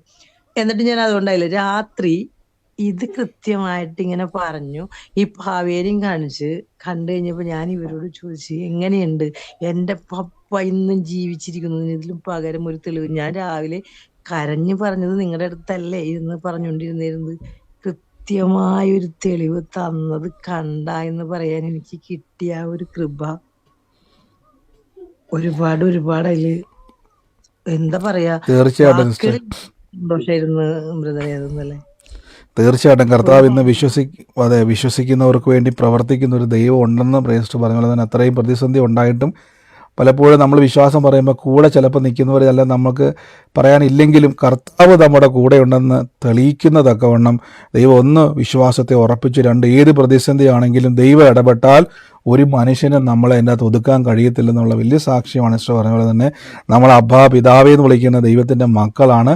മക്കളെങ്കിലും അവകാശം. ഇന്നത്തെ ഇന്ന് നമുക്കൊരാശ്വാസം കിട്ടിയെങ്കിൽ നാളെ അത് അത്ഭുതം ചെയ്യുവാൻ ദൈവശക്തനാണ്. ഇനി അത് വലിയൊരു സാക്ഷ്യമായിട്ട് തന്നെ കർത്താവ് മാറ്റും. ദൈവം അത് ഇടപെട്ട് ഉറപ്പിച്ചു തന്നാണ്. God bless U. ഞാൻ തൽക്കാലത്തേക്ക് നമ്മുടെ സാക്ഷ്യങ്ങളെയും പ്രാർത്ഥനകളെയും ഒന്ന് സ്റ്റോപ്പ് ചെയ്യുവാണ്. നമുക്ക് നാളെയും പിന്നെയും ശക്തമായിട്ട് തന്നെ കർത്താവിൻ്റെ തിരുസന്നിധിയിൽ നിന്നും പ്രാർത്ഥനയോടെ തന്നെ മുന്നോട്ട് പോകാം. ദൈവം നമ്മളെ സഹായിക്കുന്നല്ലോ. നമുക്ക് ഒരുമിച്ച് ദൈവസന്നിധിയിൽ വിശ്വാസ പ്രഖ്യാപനങ്ങൾ ഏറ്റുപറയാം. മൈക്കുകളൊക്കെ മ്യൂട്ട് ചെയ്ത് നിങ്ങളായിരിക്കുന്ന സ്ഥലത്തിരുന്നു കൊണ്ട് കർത്താവ് എനിക്ക്